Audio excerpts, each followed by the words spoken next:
Welcome to Capturing Christianity. Cameron Bertuzzi here, and today I've got a debate or a dialogue, however you want to look at it, on the Islamic dilemma between Dr. Khalil Andani, who is a Muslim scholar, and Sam Shamoun. Let me go ahead and pull him in here. And if you don't know who these two people are, I'm just going to assume that you actually do. We have a lot of people that were waiting to watch this live. If you'd like to learn about my guests, go check out the description of the video. I don't want to waste too much of your time. I know everyone is here to watch this discussion, watch this debate, so let's get into it. What we have planned for you is a 20-minute presentation from Khalil, where he's going to be presenting on the Islamic dilemma from his perspective, and then after that, it's just going to be open dialogue between the two of these guys. I'm going to do my best to stay out of this conversation as much as possible so that they can have a really great dialogue. And we will, toward the end of the show, we will be taking some questions from you guys. If you want to send in a question, the best way to do it, probably with the stream, the amount of people that we have watching, is probably going to be through Super Chat. So if you'd like to send in a question, probably the best way to do that, again, is through Super Chat. But now let's go ahead and turn it over to Khalil for his roughly 20-minute presentation. All right.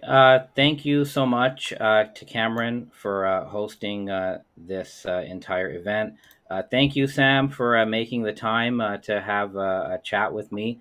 So we're going to be talking about the Islamic dilemma, and this is really going to be a dialogue, but I've been given the benefit of making an opening statement just to lay out my thoughts on the Islamic dilemma, and then I think we're just going to go into a friendly dialogue. So I'm really not approaching this as a debate per se, more so an exchange of views. So firstly, what is the Islamic dilemma? This is an argument that many Christians recently have been using, and I think it goes back to maybe the 19th century from what I can tell. So the argument is something like this. The Quran confirms the divine inspiration, authority, and preservation of the Christian New Testament. However, second premise, the Quran contradicts certain teachings in the New Testament. But if the Quran is true, the New Testament must be true. And since the New Testament teaches the Trinity, the divinity of Jesus, and other things which contradict the Quran, it therefore follows that the Quran is false. And this is called the Islamic dilemma because this is an argument that Christians present to Muslims. So it's meant to be an internal critique of the Muslim belief that the Quran is a true revelation from God. So, at a broad level, there are actually several ways for Muslims to respond to the dilemma. So here's the first response to the Islamic dilemma as it's stated here. The first response would actually negate and disprove and disagree with premise one, that the Quran confirms the New Testament. The first response would instead say, based on the Quran itself, that the Quran only confirms the gospel, singular, revealed to and taught by Jesus, and that this Jesus gospel may be partially embedded within the four Christian gospels, but it is not coextensive with them. This view seems to be the early and historical majority of Muslims, at least by the 15th, 16th century. The majority of Muslims held to a view like this. And this is my preferred view. So this is the view that I'll be speaking about in detail in my 20-minute opening. However, I want to acknowledge that this is not the only response to the Islamic dilemma. There is a second response that can be offered, which is a little bit different from this. So the second response would actually say that the Quran confirms the divine inspiration and authority and preservation of the four Gospels, Matthew, Mark, Luke, and John. This view again says that the Quran teaches that the Gospel is the message revealed to and taught by Jesus, but this view would concede that Jesus' teachings can be found, generally preserved, with a few exceptions, within the four Christian Gospels that you have in the New Testament. So this view would affirm premise one in this particular way. And it would also then say that the Quran does not really contradict the teachings of Jesus in the four Gospels when those teachings are interpreted correctly. So it could admit that the four Gospels are true. But again, this view would say that the four Gospels do not teach the Trinity, the divinity of Jesus, and other such things. And therefore, there's no dilemma. This view is also an early view, and it seems to be the minority of Muslims that held this view. I'll put some examples. I've put some names on the slide. Uh, for people who are interested in this view, I would recommend people see the PhD dissertation of Ali Atai, which is available, or the writings of Reza Shah Kazemi, or the work of the 15th century Sunni al-Biqai, among others. Although I don't prefer this view, I actually think this is a defensible position, especially for Sufi Sunni Muslims and for esoterically inclined Shia Muslims like myself. The third response would actually be more broader, and this would say that the Quran does confirm the New Testament. Again, the Quran only teaches that the gospel revealed to and taught by Jesus is the actual revelation, but this view, this response would concede that Jesus' gospel is preserved within the New Testament, more broadly speaking. And what this view would say is that the Quran does not really contradict the New Testament when the New Testament is interpreted correctly, in which case the New Testament does not teach the Trinity, divinity of Christ, and other such things. Sayyid Ahmed Khan is a modernist Muslim who held this view. And, we have a lot of Unitarian biblical exegesis today that would also help Muslims respond in this way. So, what is my view then of the Islamic dilemma? As I said, I prefer the response number one, which I'm going to outline now. So, firstly, what is the Quranic view of revelation? And the term that the Quran used to describe revelation is the word kitab. And the Quran actually speaks of one kitab that every prophet has brought. And you can notice kitab is in the singular in all these verses. So Jesus brought kitab, Moses brought kitab, the prophets in general brought kitab. What does kitab mean? A lot of people translate kitab as book, and they imagine that when the Quran says kitab, it's talking about a physical scroll or a text, a big physical book with pages. But based on academic critical scholarship in Quranic studies done by numerous scholars, including myself and including Professor Daniel Madigan, who's also a Catholic priest, the Quran does not present the kitab as a closed and definable corpus. In other words, the Quran doesn't present kitab as a physical book. Kitab is a Quranic description of the content of revelation, not the form of revelation. And the content of revelation is called kitab, which literally means writing, not because it's a material writing, but because kitab is prescriptive. And even the English word prescriptive conveys that sense. Another translation of kitab would be divine decree. So a revelation from God is called kitab not because of its physical form, but because of its function as prescribing divine commands on its recipients. That's why every revelation, regardless of its physical form in the Quran, has been called kitab. And also, based on Quranic studies research, which you can also find in my dissertation, as well as many other scholars before me, the Quran has two levels of kitab. There is a universal transcendent kitab, which I call the divine writing. This is in heaven, basically. It's not on earth, it's unseen. And every particular revelation, every revealed kitab, is a specified manifestation of the transcendent kitab. And it's based on this unity of the kitab at the transcendent level that the Torah is called kitab and the Quran is called kitab. And even when the Quran is not a written document, because it doesn't become that until later, even the oral Quran is called a kitab. And basically, any prophetic teaching can be called kitab, even though it's not necessarily a physical book. Now let's go to what the gospel is. What is the Quranic view of the gospel in light of what we know about kitab? So in the previous slide, you saw here the second verse, God tells all the prophets, I give you kitab and hikmah. That means I give you kitab and wisdom. Now let's talk about Jesus. So according to the Quran, as I understand it, based on my expertise, the Quranic Jesus brought two revelatory products. He brought the Torah and the gospel, singular. And those are also described as kitab and wisdom. And there are two verses that actually lay this out. God will teach him the kitab and the hikmah, the Torah and the Injil, the gospel. So the gospel in the Quran is defined consistently as the revelatory content that God gives to Jesus and which Jesus preaches. Notice the Quran never defines the gospel singular as biographies about Jesus, and it definitely does not refer to the gospel as the 27 book New Testament. There's just no Quranic basis to affirm the 27 book New Testament. So here we have a verse that says very clearly, we gave him, Jesus, the gospel. And Jesus also confirms the Torah because God also taught Jesus the Torah. So God gave Jesus the Torah and the gospel, not as physical books, but as divine inspiration. And Jesus orally taught the Torah and the gospel. So, what is the relationship between the Quranic concept of gospel and what Christians call the gospel? Well, the relationship would be something like this: Jesus' gospel is Jesus' words. The four gospels are later biographies, evangelical biographies written about Jesus. So, Jesus' words are the gospel that is embedded within, but not coextensive with the four gospels. And then the New Testament is even greater than that. This is not an error that the Quran is making. When the Quran says Jesus brought the gospel or he was given the gospel singular, this is not a mistake.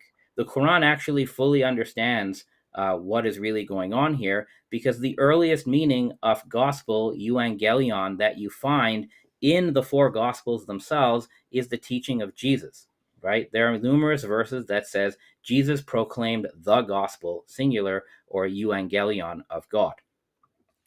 Now, I would also note that if we read about early Christianity, within the first 2 centuries, before the four Gospels are canonized as the main collection, many Christians talked about a single Gospel. The Didache, which I think is a second-century book, the Didache refers to Jesus' Gospel with the word the Lord commanded in his Gospel, or the Gospel of our Lord. And in the Didache, Gospel means the teaching of Jesus. The first attestation of four Gospels is only found with Irenaeus writing in the 2nd century.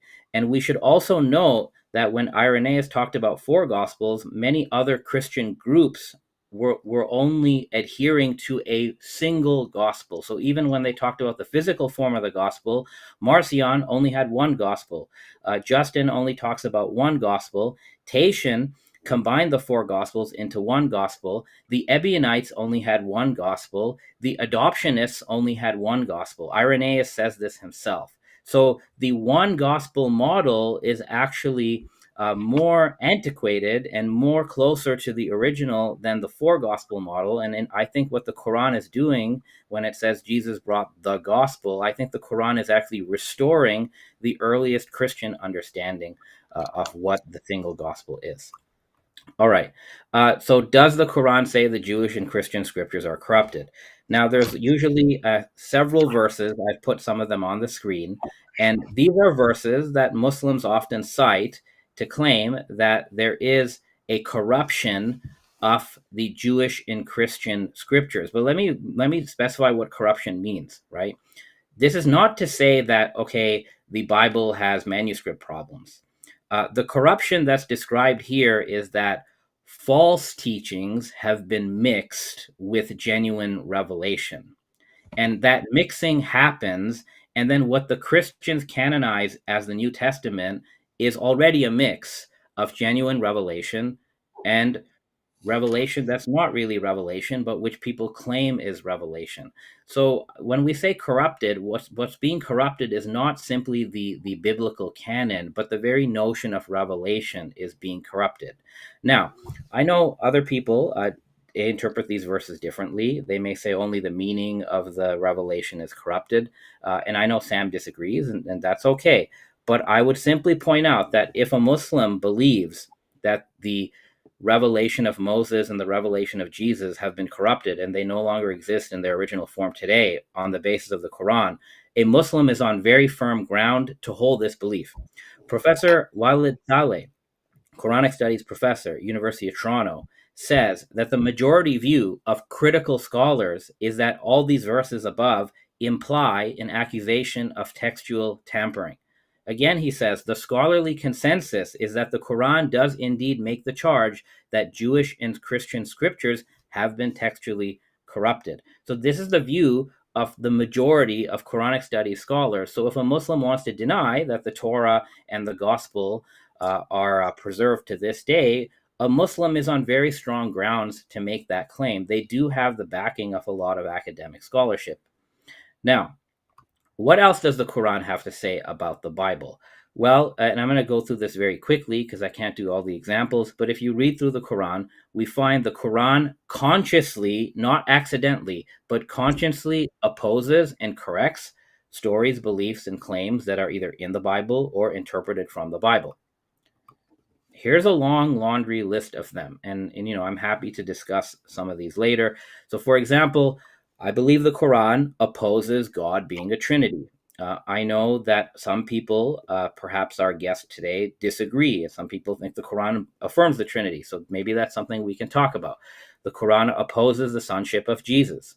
The Quran opposes Jesus being the creative logos. The Quran opposes the divinity of Jesus. There are also other examples I could give, but this is just a summary.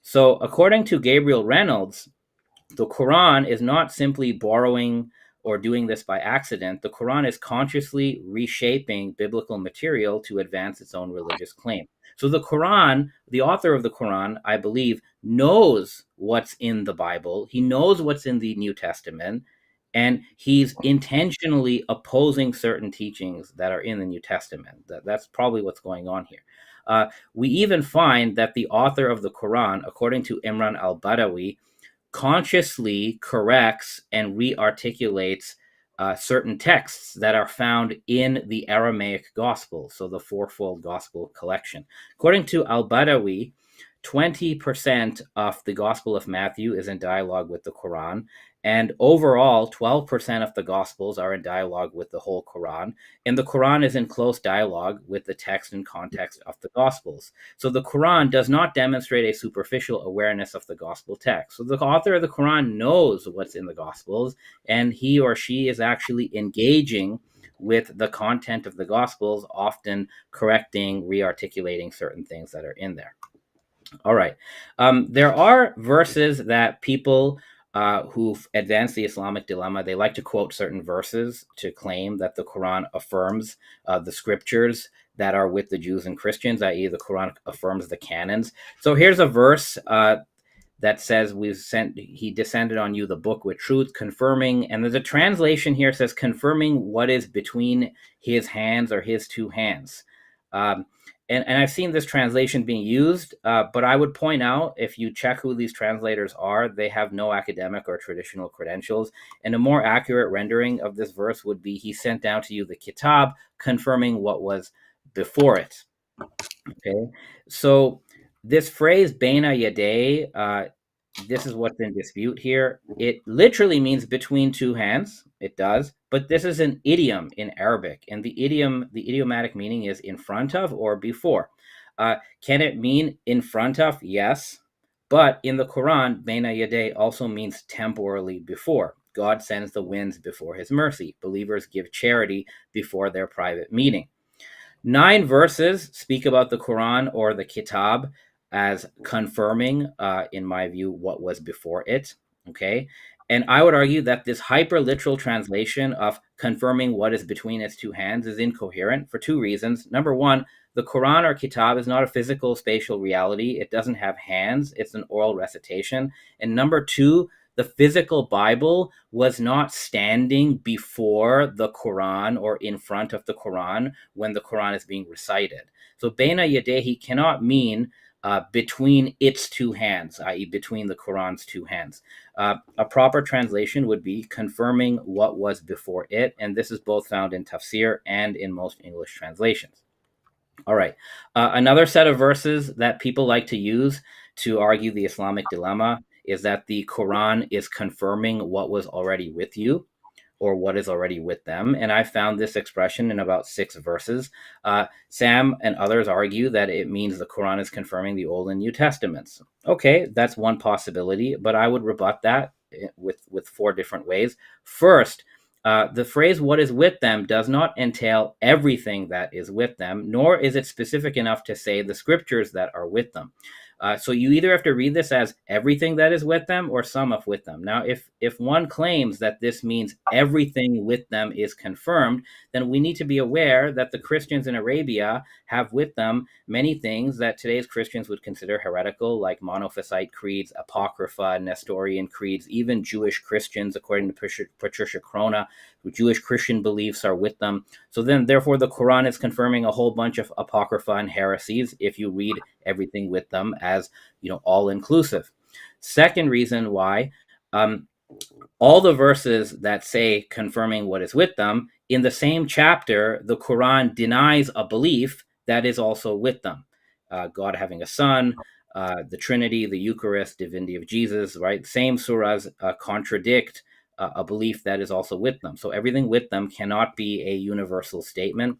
Number three, another verse 381 is more clear. It says that a prophet will come and confirm what is with the prophets. So it's only revelation that's being confirmed. It's not just anything that people have in their canon. Number four, the word tasdeeq or musaddiq, often translated as confirmation, does not entail wholesale affirmation. Another meaning of tasdeeq is to make true. Some scholars have said that tasdeeq means to make true, to cause to be true, to truify, to fulfill.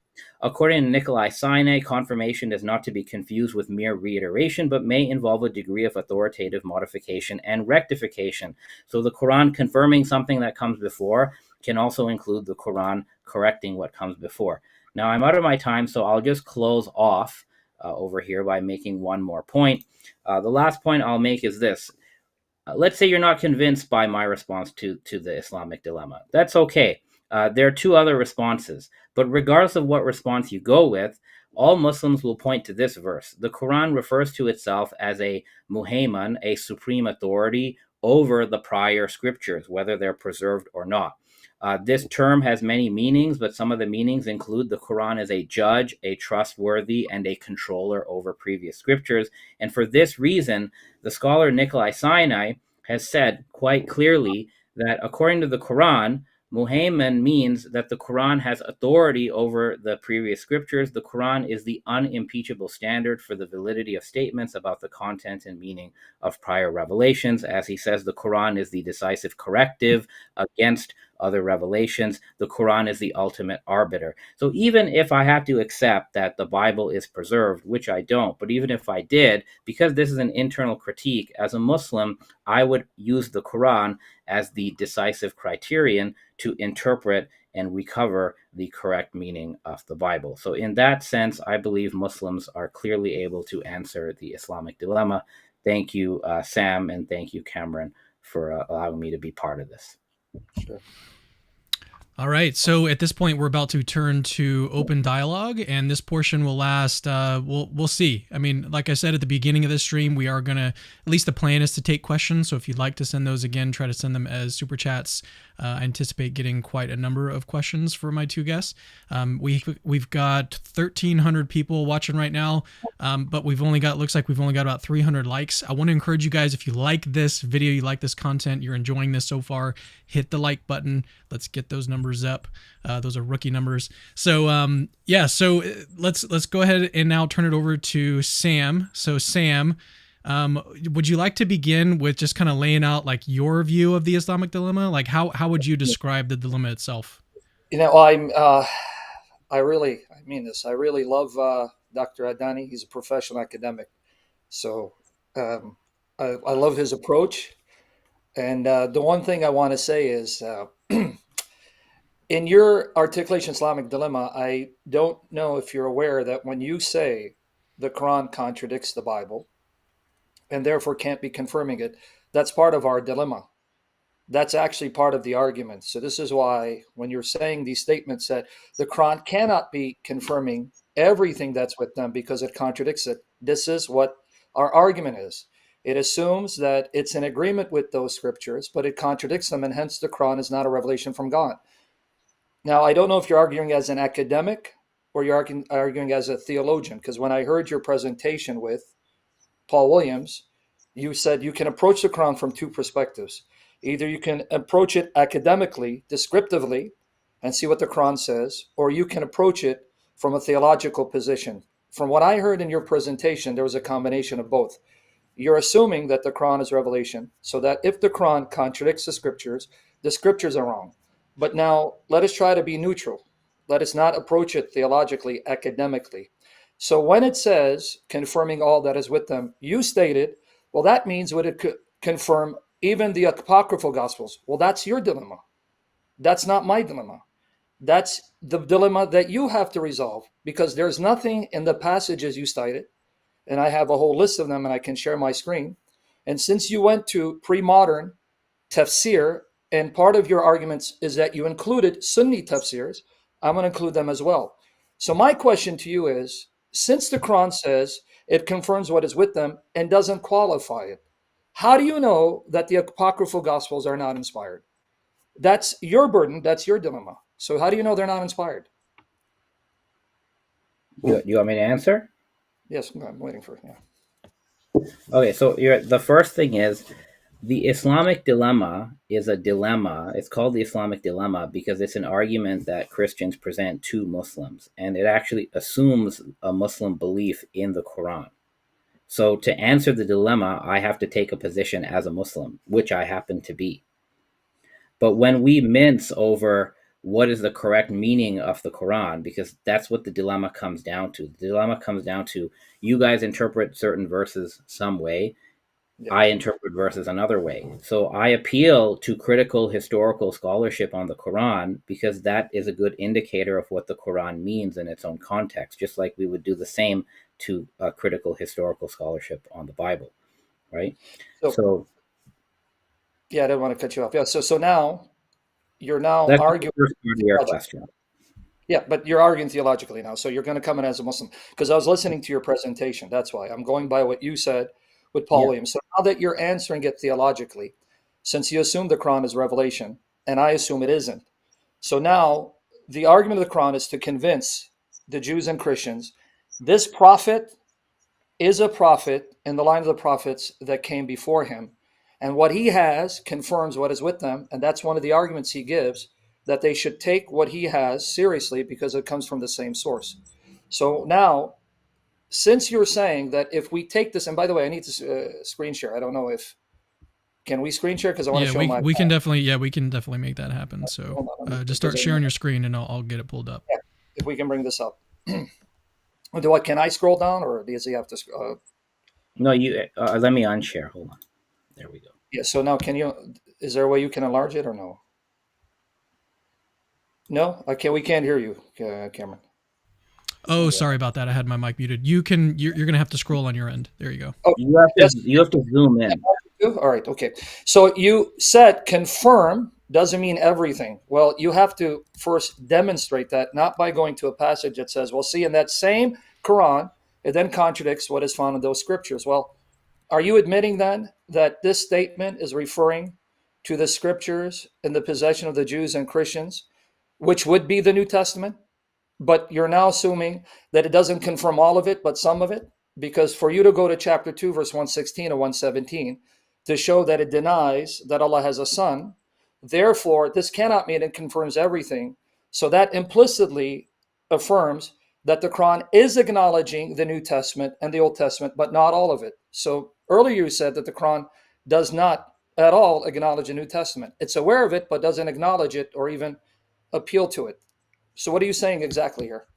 So I said earlier, and if you look at the graphic that I had posted earlier, right? So I said that what the Quran confirms in the case of Christianity is By the way, I gospel can of. pull that back up if you want to share. It's up to you if it All would right, be it's okay. easier or helpful. So Sam, if you recall, in one of my slides, I had a diagram, and I said what the Quran confirms is the gospel taught by Jesus. That's how it defines the gospel. It doesn't define the gospel as writings about Jesus, and it doesn't define the gospel as a 27 book New Testament canon. Do you agree? Yeah, but I'm not referring to the gospel. That was part of your argument. And I agree with you that the gospel Yeah. that the Quran mentions is given to Jesus. But my argument goes beyond that. It doesn't No, just speak the gospel of Jesus, right? that's fine. That's fine. So just for starters, though, the definition of gospel in the Quran is the message of Jesus. It's not the New Testament. Okay, so you Do you want me agree? to? I mean, I can address it, yeah, but see, that's not solely my argument. I No, agree. I know it's not your sole argument, but that's a Yeah, I know it's premise for my answer. revelation given to Jesus, but whatever that Yeah, revelation is, it yeah, was there and it was accessible to the Christians per 547 other part, which we'll get into. But my okay. argument So, was, what was the Quran confirming in the possession of the Jews and Christians? And it says that they're supposed to uphold not only the Torah and Gospel, all the revelation given to them. So this is what yeah. I'm trying to get at. What is that revelation in Arabia? What did the Christians have? So within the Christian canon, within the New Testament, there is content in there that is extant revelation from what Jesus taught, from what the prophets taught. How do you That know? extant, how do I know what? What is your criterion to determine that the statements in these books contain Yeah. that revelation? Aren't you begging the question because you assume the Quran is revelation and it's the So standard by which assume, you say, this is true, this is not? okay, so the Islamic dilemma is called the Islamic dilemma because it is an internal critique brought by Christians against believing Muslims. The Islamic dilemma is not an academic argument. It is a polemical, religious, theological argument. So Okay. a theological argument is brought by Christians to a believing Muslim. I'm a believing Muslim. To show what? Sorry? To show what? To show that the claim of Muhammad that God sent him is false, that he's not a true prophet. Yeah. So the Islamic dilemma presumes that the interlocutor already has an established belief in the Quran. And they're trying to lead them from a established belief in the Quran as revelation to a non belief in the Quran and a belief in Christianity. Sure. That's the How do dilemma. we go about Okay, it? right. So, therefore, whoever is answering the dilemma, in this case, it's me. Tomorrow, you might talk to somebody else, but today Understand. it's me. I like to So, in talk to you. answer, no, I enjoy talking to you too. So, as a Muslim, Yeah. I have at my disposal, right, all the internal resources of Islam to answer the dilemma. And to answer the dilemma, I don't have to go back and start from atheism. Of course, if you want me to do that, I can do Uh, that. But yeah, the I problem is know how that, you're trying to answer, but I'm critiquing what you think is an internal method that consistently refutes the Islamic dilemma. So we keep repeating the same thing. no, So I want to try to advance the conversation. I am aware that you think that within the Quran you have the means by which to refute the Islamic dilemma, and I'm showing you no, you're actually confirming the Islamic dilemma if you understand the point I'm making, and maybe it's my fault that I'm not as clear. So let me repeat what I'm saying here. sure, yeah, You think the Quran is revelation, and therefore that Christians and Jews who believe that the God of Abraham sent these prophets, if they are yeah, consistent, they're going to have to believe that God sent Muhammad, and the most yeah, obvious thing to do is follow him. The Christians come back and say, well, hold on. Since you claim that the same God of Abraham sent you and that your message agrees with the prophets, well, here are the scriptures that we have in our possession from the prophets. We don't yeah. see you're consistent with them, and that's grounds to reject you as a false prophet. You're now Okay, coming back. I want you to hear yourself, and I know you are. You're now coming back and saying, well, see, internally, the Quran says the scriptures are not fully intact. So then you're using the Quran to show which parts are intact, and those parts that contradict the Quran are false, which then leads a Christian to say, exactly, that's what false prophets do. That's what Joseph Smith does. That's what everyone does. When the Bible exposes them as a fraud, see, your Bible's corrupt. Therefore, that's part of the dilemma. That's why we call Islamic dilemma. no. So I think what's going on here is you're not actually employing the Islamic dilemma in its original way. So I don't again, know. That's all my so let debates. me ask you: is the Islamic dilemma, is it an internal critique? Because that's what everybody says. The Islamic dilemma, let me again, because you said I'm not blind consistently. Have you watched all my debates, read all my articles to know? I've read a ton of your stuff. I've been Beautiful. binging your stuff for the last month. So, and Jay Beautiful. Dyer as well. So Hopefully, I'll bring you every closer month, to Christ. Now, let me explain to you the dilemma. The dilemma is this: if the Quran sets forth the argument that the scriptures of the Jews and Christians that they have is to be determinative for them to know whether the Quran confirms what is with them, because that's the argument. Let's bring up my screen That's again. okay. That's not the argument. Well, no, let me show you. No, remember, you did concede. There are various ways of interpreting these passages, so I'm not committed to your explanation. I'm going to Sure, but critique your explanation. where does the I'm going Quran to say? Yeah, oh, okay, sure, show me. Yeah, the very passage you quoted, 242, you didn't yeah. quote 40 to 44. Let me go through this. And this is where you beg the question saying, well, confirm doesn't mean everything, It because here's doesn't. always refuting it, which refuted actually nothing. It actually pushed the dilemma back further and caused more difficulties for your position, if I can articulate it. Here, let's go to 289. When there came to a book from God confirming what is with them, and they aforetime prayed for victory over the unbelievers, when there came to them that they recognized they disbelieve in it, and the curse of God is on the believers. So that's one. But here, the one you quoted, 242 on the screen, let's read it in context. Children of Israel, remember my blessing wherewith I blessed you, and fulfill my covenant, and I shall fulfill your covenant, and have awe of me. And believe in that I have sent down, confirming that which is with you. See, here's the key. I'm sending this down that confirms what you have, so believe it. Now, it makes no sense to say, hey, believe what I sent down, confirming only a part what you have, because there are parts of it corrupt, because that would be grounds for the Jews to say, false prophet. And be not the first to disbelieve in it, and sell not my signs for a little price, and fear you me, and do not confound the truth with vanity, and do not conceal the truth wittingly. Well, you can't conceal something you don't have, Dr. Andani. And perform the prayer and pay the alms, and bow with those that bow. Will you bid others of piety and forget yourselves while you recite the book? Now, I don't know if you want to argue that in this context, the book refers to the heavenly one, because it's saying it's reciting that book. So even it's a heavenly one, they must have a replica of it on earth for them to recite it. Let me just give you one more, and then I want you to engage the argument. Now, since you quoted Sunni expositors, you quoted them. Here, I'm going to quote Qurtubi, whom you listed as one of those who thought that pretty much the New Testament is not the revelation of God. Okay, now, Tafsir al-Qurtubi, volume 1, pages 338, 339. That then means the Jews, and the book here is the Quran, while what is with them refers to the Torah and the Gospel. So now we're back to the point I'm trying to make. I can give you more. It says confirming what is with them. And here, a Sunni exegete who doesn't believe the Bible is uncorrupt admits what they had was the Torah and Gospel. And the argument is this revelation is true because it confirms what you have. So my question to you is, here, what would the Torah and the Gospel be in their possession? And then how can you tell me it's only confirming a part of it? Because that would be an argument against Muhammad. They'll say, oh, so you're saying our scripture's corrupt? All the more reason you're a false prophet. Okay, so number one, this is an internal critique. So if it's an internal critique, I have to repeat myself because you're sort of missing the logic of this. Educate me.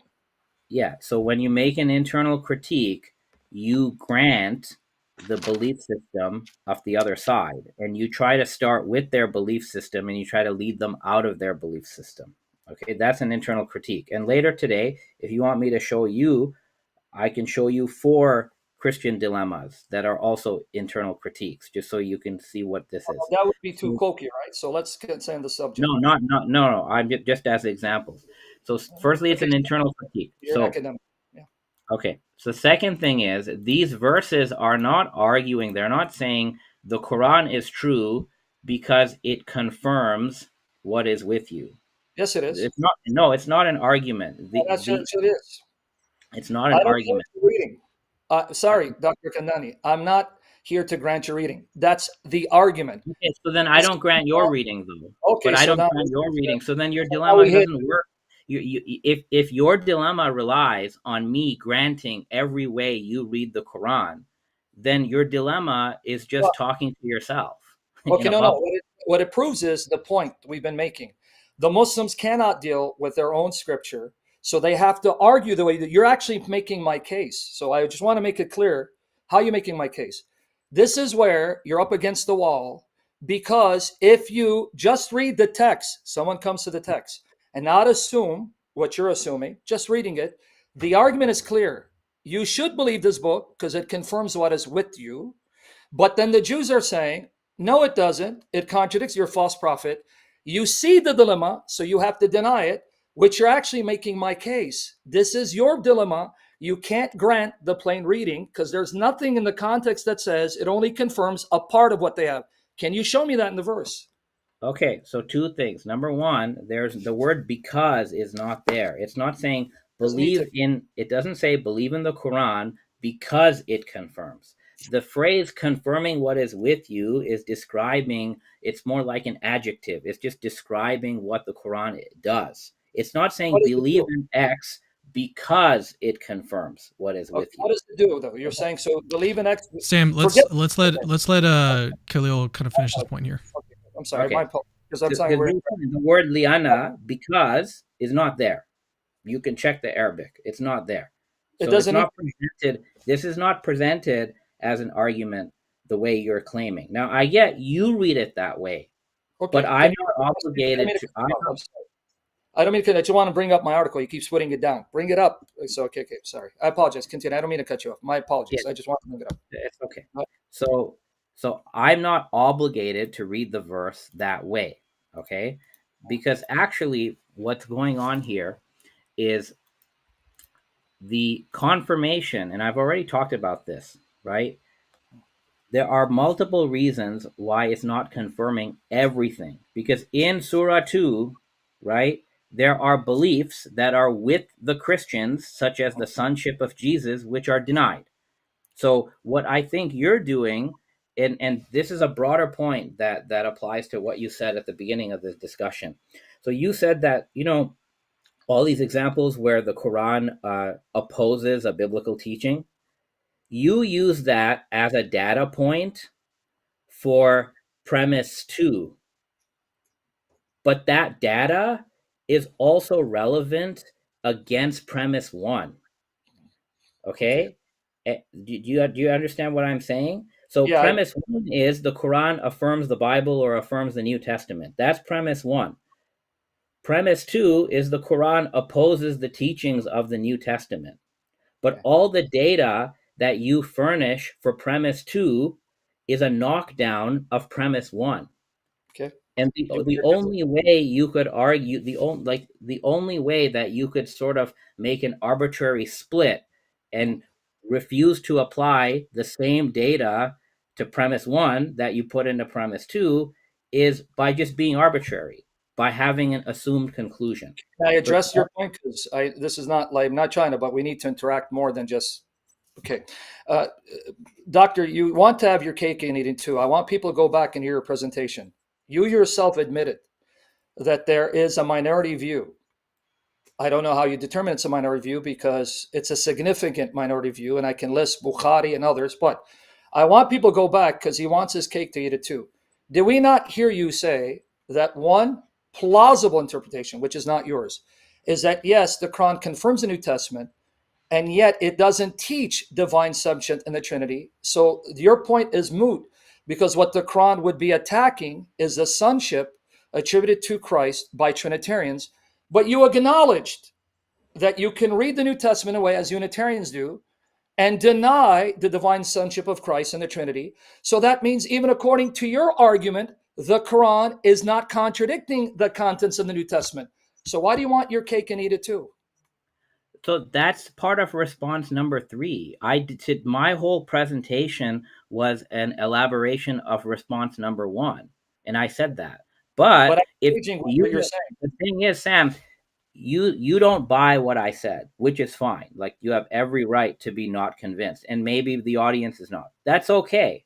So if we end up like I'm trying to show you, because remember, this is not an argument that Muslims invented to screw themselves over. This is an argument that you guys bring. So I'm saying, look, you bring the argument, and we Muslims have three walls of defense against this Islamic dilemma. And I'm defending on the front line on wall one. And if you get past me, that's fine. Now you have to go deal with Ali Atai and Reza Shah Kazemi. That's I'm trying. wall two. And then if you go through wall two, you have to go to Said Ahmed Khan with wall number three. That's all I'm showing. And I'm holding up wall number one. And I think I have the right to do that. Okay, now let's come back. But so I'm going to get past your wall one, but I'm trying to show it does not logically follow. You're an academic and you're a professional, and I respect your position. I'm not just saying to say it. I mean that. So it does not follow just because chapter 2, 116 denies what you believe to be the sonship, that God has a son, that it's then denying the New Testament, even according to one of the positions that you articulate, which you don't accept. So, granted, you don't accept that view, but it's still a view that nonetheless shows that the Quran can be denying the Trinity and still confirm the New Testament. So, I'm going to ask you again, in light of these verses that speak of confirming what is with them, where do you get in these passages, not other passages that you assume to 116, 117? I can give you chapter 9, verse 30. I know what the Quran says.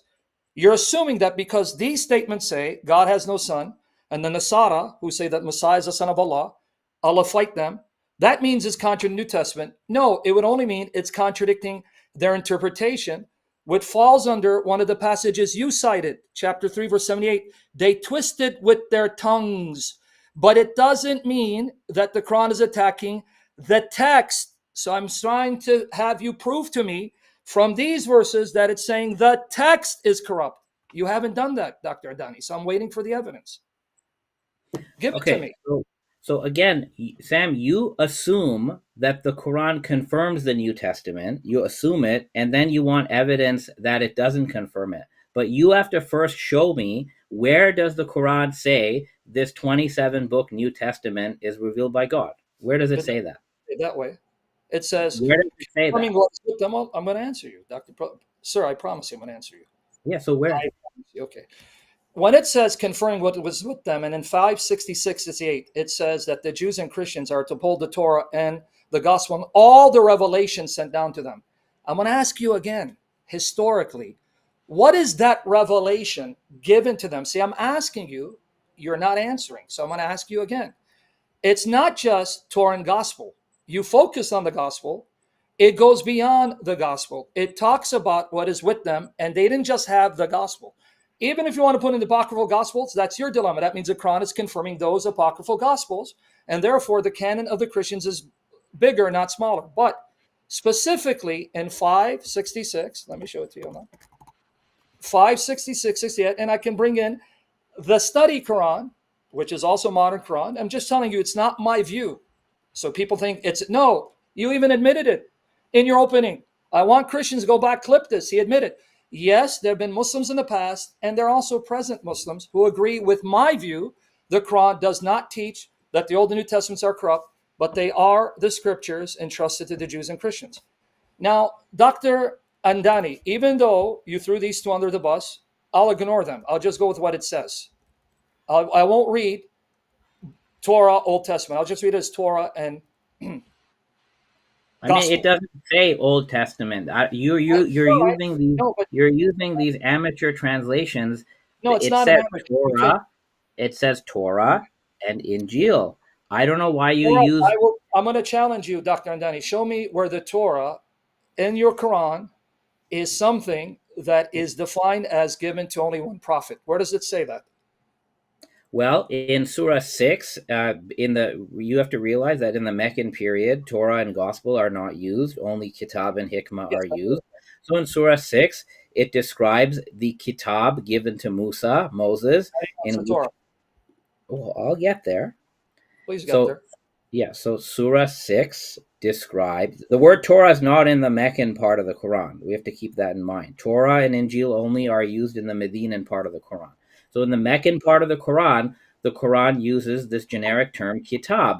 So it talks about the kitab given to Moses, in which is guidance and light. Mhm. Later on, a decade later, in Surah 5, it talks about the Torah, in which is guidance and light given to the children of Israel. So Okay. the description of the Kitab Musa and the Torah are basically the same, and their functions are the same. And if you don't believe me, go read the Harvard PhD dissertation. Given authority, not to the internal Quran, Excuse which I'm. me, can I finish? What, sir? Because I'm Yeah. trying to address that. You didn't answer my point. And Well, I'm I'm answering. I'm literally answering your point. Yeah, So let's let Khalil well, finish I his know some. thought here. You said okay, interaction. Yeah, Mark, what do you want me to do? But go ahead. I'm very happy to interact with you, but and correct me if I'm wrong, Sam, but I've been trying to remain silent while you complete your thoughts, and I'm No, just trying to do the same thing. can So I just address that though? The point is, Well, this is I interaction. don't think Khalil finished his No, I'm thought not yet. addressing his argument. I'm saying what he just said here. The only reason why I'm cutting off is not because I want to cut you off. It's because I don't want you to just bring in other points.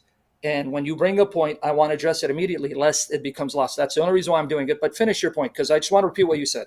so Since in good, you asked me, how do you know the Torah is the Kitab of Moses? Is that your question? yes, Okay. good. So if you track the Kitab Musa, if you track that throughout the Quran, everything it says about the Kitab of Musa, everything it does, okay? And then if you and the description, then if you track the word Torah and you track the Torah's description and its function, you're going to find that they're about the same thing. And if you don't believe me, because this is just a stream and I can't demonstrate it, go read the PhD dissertation of Professor Mohsen Goodarzi. He's a Harvard professor of Quranic studies. His entire PhD dissertation is on this very topic, that the Kitab of Musa is the Torah. Okay. Now, can I address you? Yeah, Can I address your point? sure. Okay. I'll do you Let's one go. better. I'll do you one better. I'll give you the Salaf, because again, remember, you went to a PhD, a modern academic. I'm going to go to pre modern Islamic exegesis. I'm going to quote the Sunni position, where you're going to have Ibn Kathir admitting that the Salaf use the word Torah for all the scriptures of the people of the book. So you can appeal to modern scholar. I'm going to appeal to Muslim expositors, pre-modern scholarship. Let me get the article. So let me now address your point as I bring you up this article. I just got to put in the right words. First of all, I want everyone to see what you did. You went to chapter 6. You went to chapter 6 where it says a book is given to Moses. Folks, I want you to notice it never said that book is the Torah. Then he made the logical leap in assuming since that book has guidance and light, and the Torah has guidance and light, it must be the same book because given to the children of Israel. But then the gospel is also guidance and light. Does that mean the gospel is identical to the Torah? Even in your position, it's not identical. But more importantly, the Salaf say the Torah means more than the books of Moses. Here it is. Ibn Kathir on 757.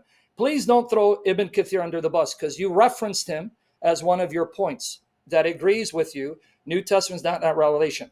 Here it says, it was common in the speech of our Salaf that they describe the books of the people of the two scriptures as a Torah, as some hadiths concur. So you haven't proven your case. So I'm going to come back to So, your. sorry, Sam. I'm having trouble understanding the relevance of your point. So, Well, I'm going firstly, to come back to it. so what does the meaning of the Torah have to do with the present discussion? Number one. Number two, I'll answer to why it. are you? Number two, Sam. Uh, Yeah. why are you appealing to a scholar, Ibn Kathir, when the same Ibn Kathir holds my position that the Bible is not preserved? Why are you making an appeal to Wonderful, this? because since you appeal to Ibn Kathir, holds your position, your same authority now refutes the other part of your argument. That's why I'm appealing to it. But firstly, Which other go part back. of my argument? Because I haven't talked about the Torah in my argument. My argument is about the Gospels and the New Testament. So if And you that's accept Ibn what you said. Kathir, You just cut me off. if Now if you you cut. accept Ibn Kathir, then I don't know why we're here, because Ibn Kathir holds my position. He holds number one, and Qurtubi, by the way, holds position number one. He doesn't hold position number If you want two. me to address, you want to talk over me because now you're cutting me off. You Yeah, don't let me finish. let's let Sam come in here. I know Danny's getting heated, but it's okay. We're professionals. He's Okay. not Let me getting repeat. heated. He's No, I over there mean, smiling, chilling, having a good time. yeah, Everyone's no, having a I'm good time.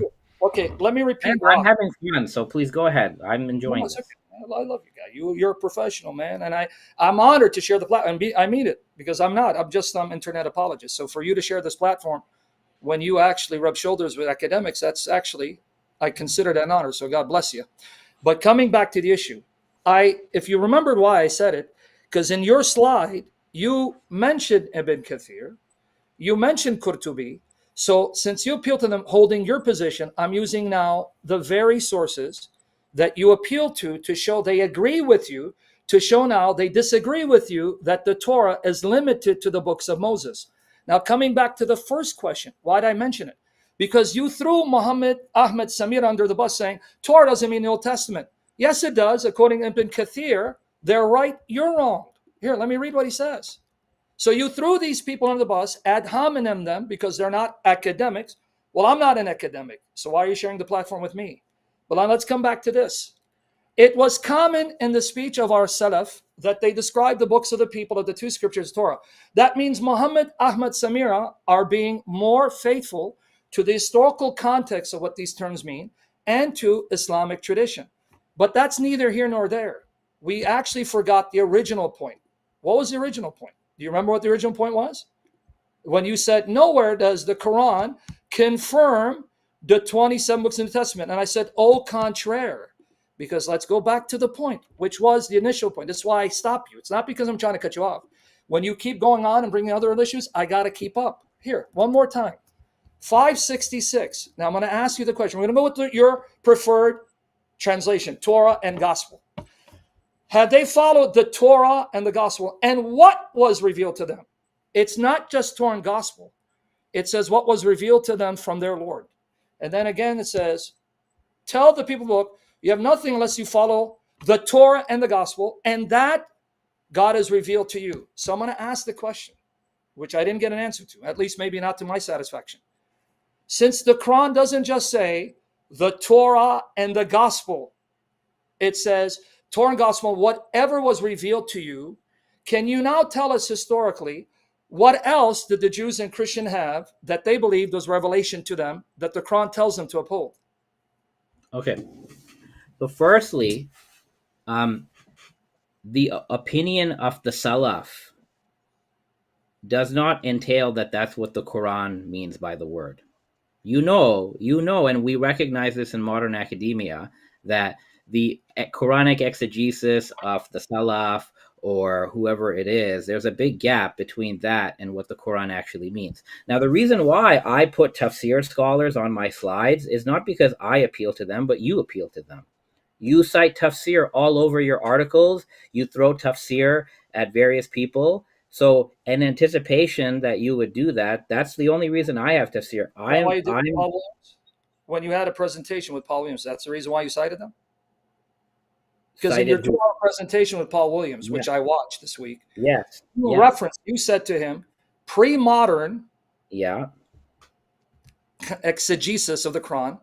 You mentioned, right? So were you mentioning the tafsir because of me? You had me in mind in your presentation, Paul Williams? Okay, so the presentation on Paul's channel is an academic presentation. So I made two claims. I said, from the academic critical perspective, this is the view of the Quran, which is the view that I put forth.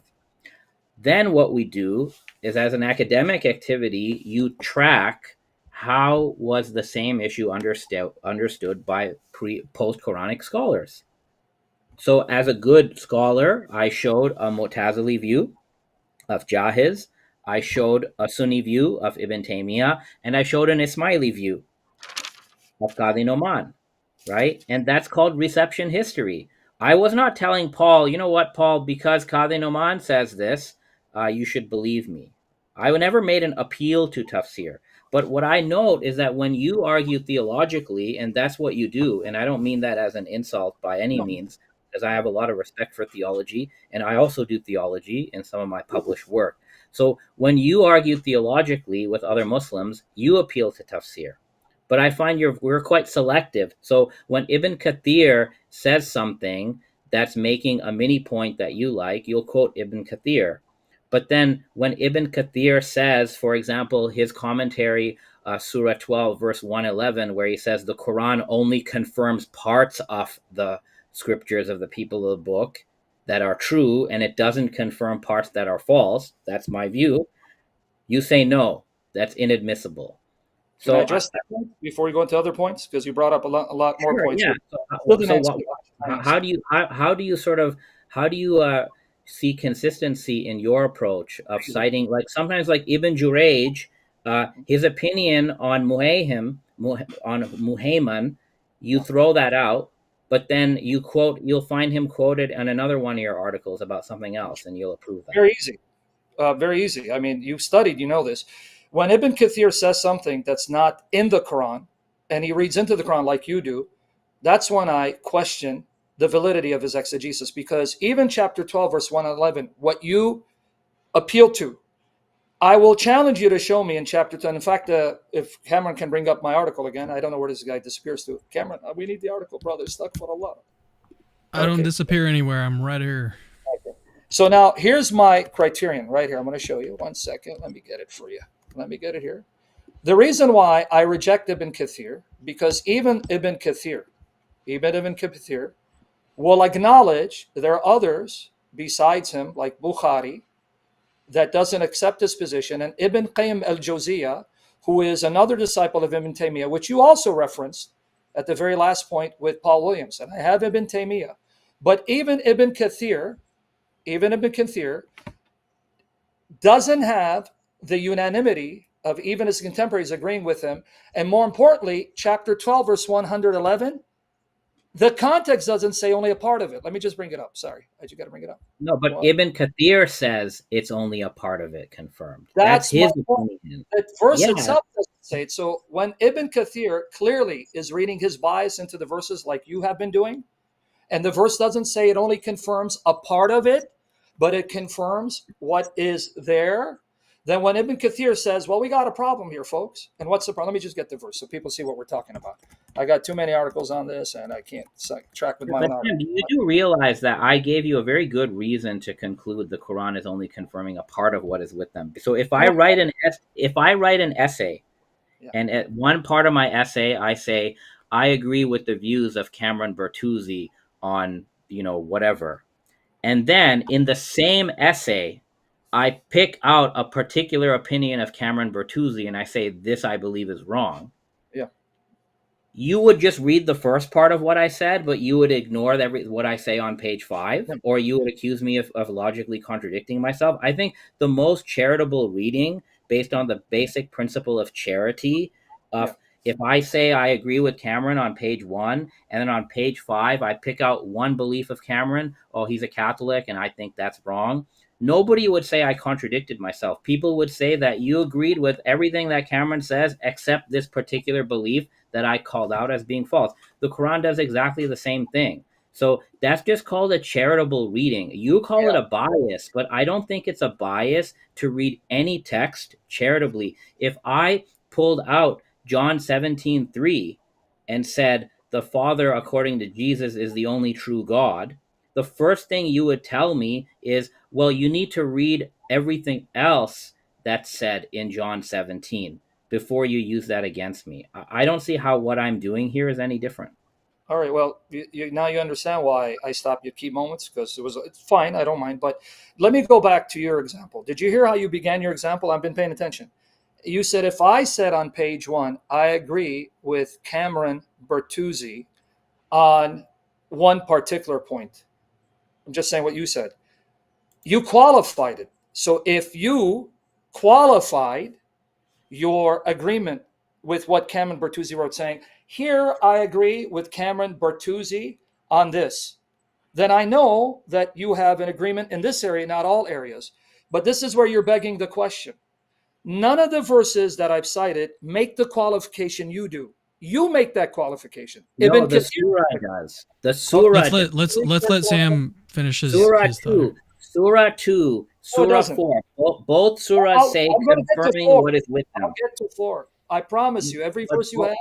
Again, both of them say confirming what is with them, and in both surahs, the sonship of Jesus is denied. Now, if you think the New Testament teaches the sonship of Jesus, if that's what it means, then the Quran is denying that. It's pretty simple. Can I address you without you cutting me off? Because you accused me of cutting you off. Yeah, go ahead. Sorry. Let's go to 12:111, the very passage you cited. Let me enlarge it.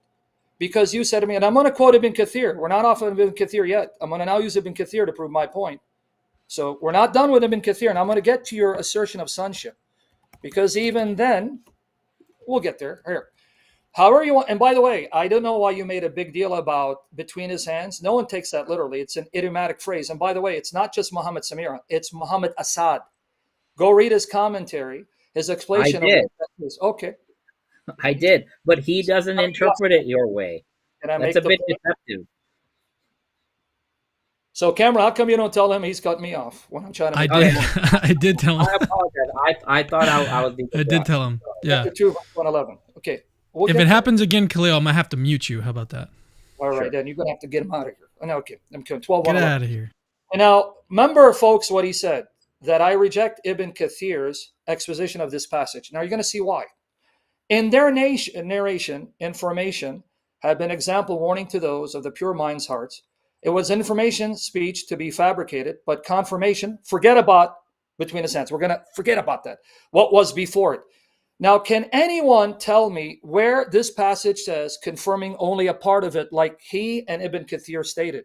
Let me read it again. And confirmation, what was before it. No qualification. No, only a part of it. No, only some of it, most of it. That's what you have to do. And Ibn Kathir does, because you're stuck. Because if you take what it says and you agree with what it says, that means it's over for Muhammad's prophethood. Because the Bible that he supposedly confirms shows he's a false prophet. Now, before you come in with your response, now here again, I'm not alone. I'm going to show you what Ibn Kathir, and he's not the only one, by the way. Ibn Qayyim al-Jawziyah cites al-Bukhari, as does Martin Wintingham, History of Muslim Views of the Bible, the first 4 centuries, recommended by someone you like, Shabir Ali. That's how I found out about the book.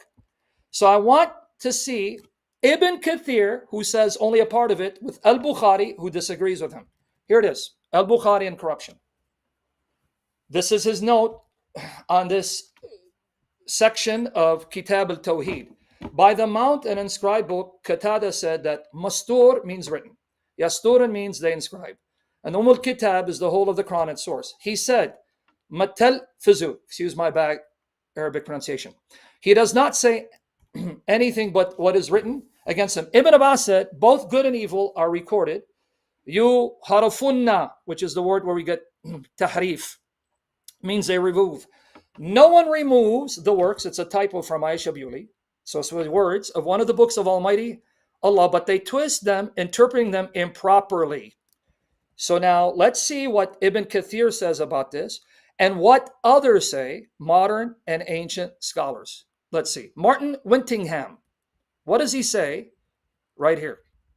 Just the tradition literature contains few references to textual corruption in the Bible. It likewise provides few references to the issue of corrupt biblical interpretation. Al-Bukhari adds a note between hadiths in the section of his hadith collection entitled The Book of Divine Unity. Here he quotes Ibn Abbas. Ibn Abbas, Muhammad's cousin, one of the companions, is commenting on the term "yu harifunna," referring to Quran 446, the passage you just mentioned, which we're going to get to.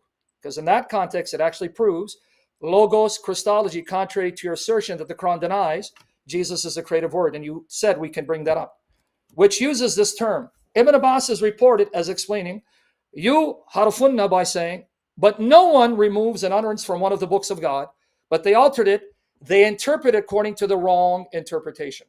Now, this puts those who follow Bukhari in a dilemma, because elsewhere there's a statement attributed to Ibn Abbas that seems to suggest that he taught the Bible's corrupt. So he addresses it. This concerns Quran 446, which specifically uses some. By the way, I have the book right here, so people don't think I'm making it up. Here's the book right here. So I'm quoting accurately, so people don't then. I know you know he's an academic. So we know that you know that. He's in the field. All right, so now let's continue. This concerns Quran 446, which specifically accuses some Jews of taking words out of their context. The statement appears to conflict with Ibn Abbas's other statement, and that he quoted above, and involving Quran 279, which states that at least some Jews corrupted the text. Notice, some Jews, even if we grant that interpretation. Not all Jews, and it doesn't indict Christians. The two statements could be reconciled if the accusation related to Quran 279 was regarded as only describing a specific group of Jews rather than as a general statement.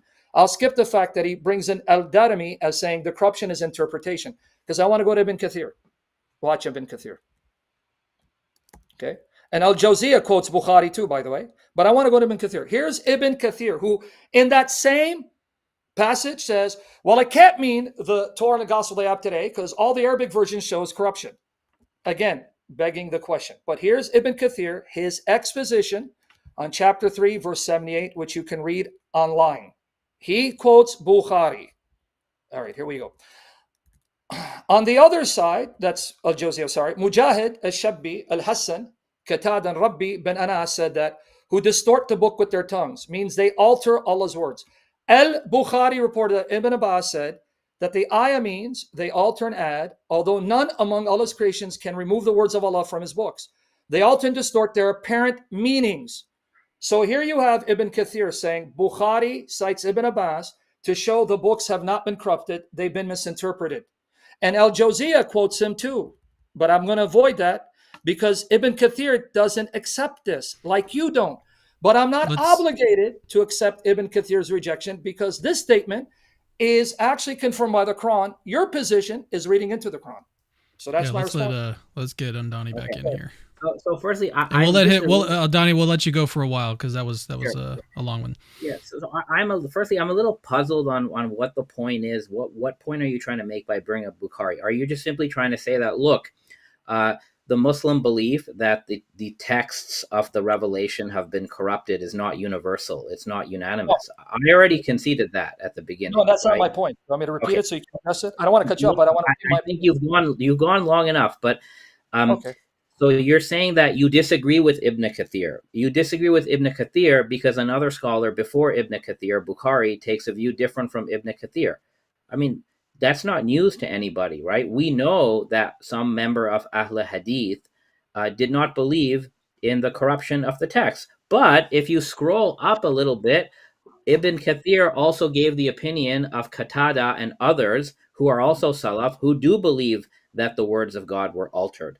Right. So basically, in the early period, and I've said this in my slides, in early Islam, in the first 3 centuries, both views coexist.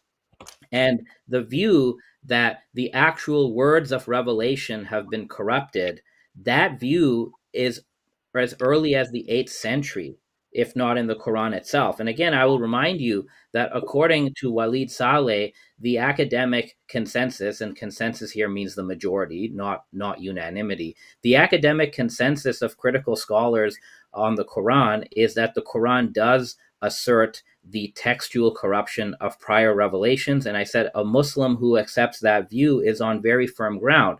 So there's nothing that obligates a Muslim to follow Bukhari's opinion over Ibn Kathir's, over Qatada, over over Al-Jahiz, right? Over Qadi Abdul Jabbar, over Qurtubi. Qurtubi does actually say that what the Gospels that the Christian have is not the Injil that was revealed to Jesus. Like the thing about tafsir, Sam, is tafsir is not. Well, I don't know. Are you still here now? I think he had to plug in his laptop, maybe. So the thing about tafsir is not a prescriptive discourse. It's an exploratory discourse. And what I mean by that is there are certain discourses in Islam where you have to follow a school of thought and you have to follow the views of those scholars. An example is Aqidah, creed, which you're quite familiar with, right? So if somebody says they're a Salafi or they're a Hanbali, they have to subscribe to an actual Hanbali creed, which is a set of theological opinions. Same for Asharis, same for Maturidis. Tafsir doesn't work like that. Tafsir is very much a buffet of opinions, and that's why that's why one mufassir like Tabari or whoever it is, Ibn Kathir is a great example. Ibn Kathir will report a wide range of opinions on a verse, many of which he doesn't personally hold to, and then he'll just settle on his conclusion. So what I'm wondering is, in this discussion between us, right, on the Islamic dilemma, if you're presenting that dilemma to a Muslim and the Muslim has to go interpret the Quran, right, to address the dilemma, let's say the way I'm doing it, there are ample resources within the tafsir tradition for a Muslim to go to. Ryan Schaffner's thesis gives like several examples of early Muslim scholars going back to the 8th century who believed that the revelatory texts are corrupted. So any Muslim can just point to that. For me personally, it's much easier. I'm not Sunni, so I'm not even even if Sunnis were beholden to all the tafsir opinion, which they're not, but even if Sunnis were, I certainly am not beholden. And as a theologically believing Ismaili, I would simply go to my imams and my dais, and they're quite clear that the Bible that you guys have today is not the original revelation. But I don't really see the point in, like, you can appeal to Bukhari, and the other thing about your appeal, uh, I could still disagree that that's what Bukhari meant, because, and again, nothing much rides on this, but the section of Bukhari that you quoted, where he quotes the opinion of Ibn Abbas, which says nobody can alter the words from God's kitab, that whole discussion is in the context of the guarded tablet. And the guarded tablet is a pre existent heavenly book that contains a transcript of all the kitab Allah. And at that level of the guarded tablet, nobody can change anything, right? And that's how many have interpreted Ibn Abbas's comments, because he puts Ibn Abbas's comment, "No one can alter the books of God," in the section on the guarded tablet. So that's another way you can still read Bukhari and reach the same conclusion as Ibn Kathir. But I'm not exactly clear on why you're appealing to what Ibn Kathir may cite, even though in the same text Ibn Kathir refers to other people besides Bukhari who hold the opposite opinion that you yourself are arguing for. So, like, what does this really accomplish for us? Yeah. Now let's try to be shorter in our back and forth here. See again, Doctor, that's why I'm cutting you off, because you kept missing the point. I'm responding to you. You forgot what the argument was. So I'm going to remind you how we felt this. We ended up on this rabbit trail. If you go back to the initial point, you asked me, why is it I reject Ibn Kathir? I'm going to remind you what the conversation is. See, you keep bringing up additional points, and I have to jump with you. I don't mind jumping. I need to lose weight. I've been gaining weight, so I got to lose. I want to look like Cameron. Let me remind you how we got here. You mentioned Ibn Kathir and chapter 12, verse 111. You mentioned it, that he said only a part of it. And then you asked me, why is it I accept a part of Ibn Kathir and then I reject the part of Ibn Kathir? My response was, because that's not what the verse says. He's reading into the verse. And by the way, even though Ibn Kathir holds to that position, not everyone held to that position. And you just admitted, I want everyone to hear it. You admitted, even among the Salaf, that there was two positions, that some said it was corrupt, others said it's not corrupt. But that backfires against you. If the Quran clearly teaches the scriptures are corrupt, why the confusion even among Muhammad's companions? If the Quran was clearly teaching their books are corrupt, there would be no difference opinion from people who either met Muhammad or those who were taught by Muhammad's disciples. That actually backfires against you. It doesn't backfire against me. And the comment that this is referring to the preserved tablet, take that memo up with Ibn Jawziyah and Ibn Kathir, because Ibn Jawziyah cites Bukhari, Al-Razi, and others as one of the groups of ulama. This is in a long, lengthy reference that I quote. He's mentioning the Islamic view of the Torah. He says there are three views, which is relevant to our talk. He says three. Now, you and I know well that Ibn Jawziyah is coming 700 years after the reported death of Muhammad. He says, even at his time, and you acknowledge this, so I'm not saying you're not, but I want the Christians to hear this. You see why it's a dilemma? You guys can't get out of it. Glory to Jesus Christ. But even at the time of Ibn Jawziyah, he says there were three views regarding Torah, that it's completely corrupt. And another view says only slight modifications, but he gives the view of the middle. He says there's a view that says the Torah cannot be corrupted, it's not corrupted, and he gives the names. You want me to bring up the article? You can read the Arabic. I have it. We'll do it if you want. And he says Bukhari was one of them. Al-Razi was one of them. Al-Razi and Bukhari. And then he mentions that they gave evidences to show why the Torah cannot be corrupt. One of their proofs was chapter 6, verse 115. None can change the words of Allah. Golly gee, it's not just Christians who appeal to 6:115 and show if none of the words of Allah can be corrupted, that means the Torah and the gospel can't be corrupted. This group appealed to your Quran to say Torah, gospel, words of Allah cannot be corrupted, to prove the Torah on earth, not the one in heaven that no one has access to on earth, cannot be changed. And they also quoted the hadith of Sunan Abu Dawood. In fact, can I bring it up so people can see with their own eyes? All right, here we go. Let's see. So we went a far drift because you took me a far drift and you still didn't answer the question. I'm still waiting for an answer for 566-68. So hopefully we go back to that. And then I have something to talk about the creative words, which you denied that the Quran teaches. Au contraire. And if you want the Arabic, I'll let you read the Arabic here. Here it is.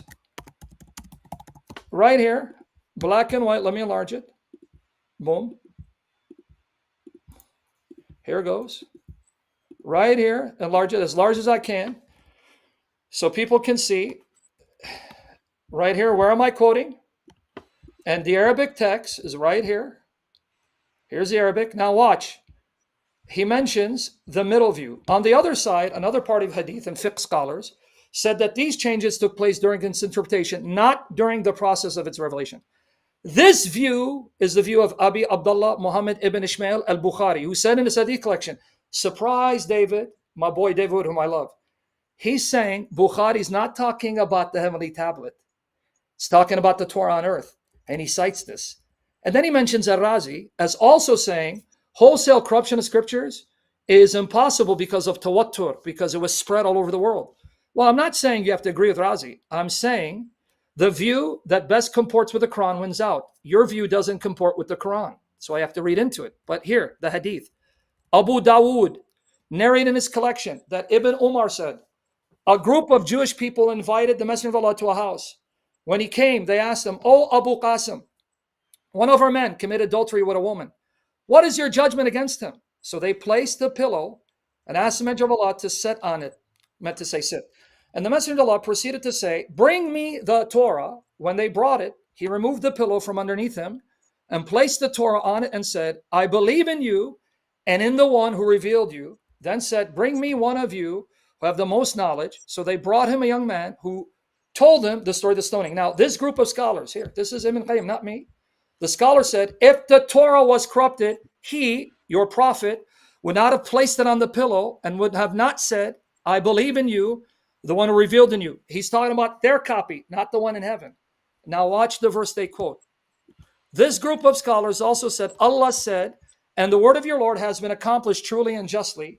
There is none who can change his words, and he is the hearing and knowing." And what did they conclude? The Torah is Allah's word.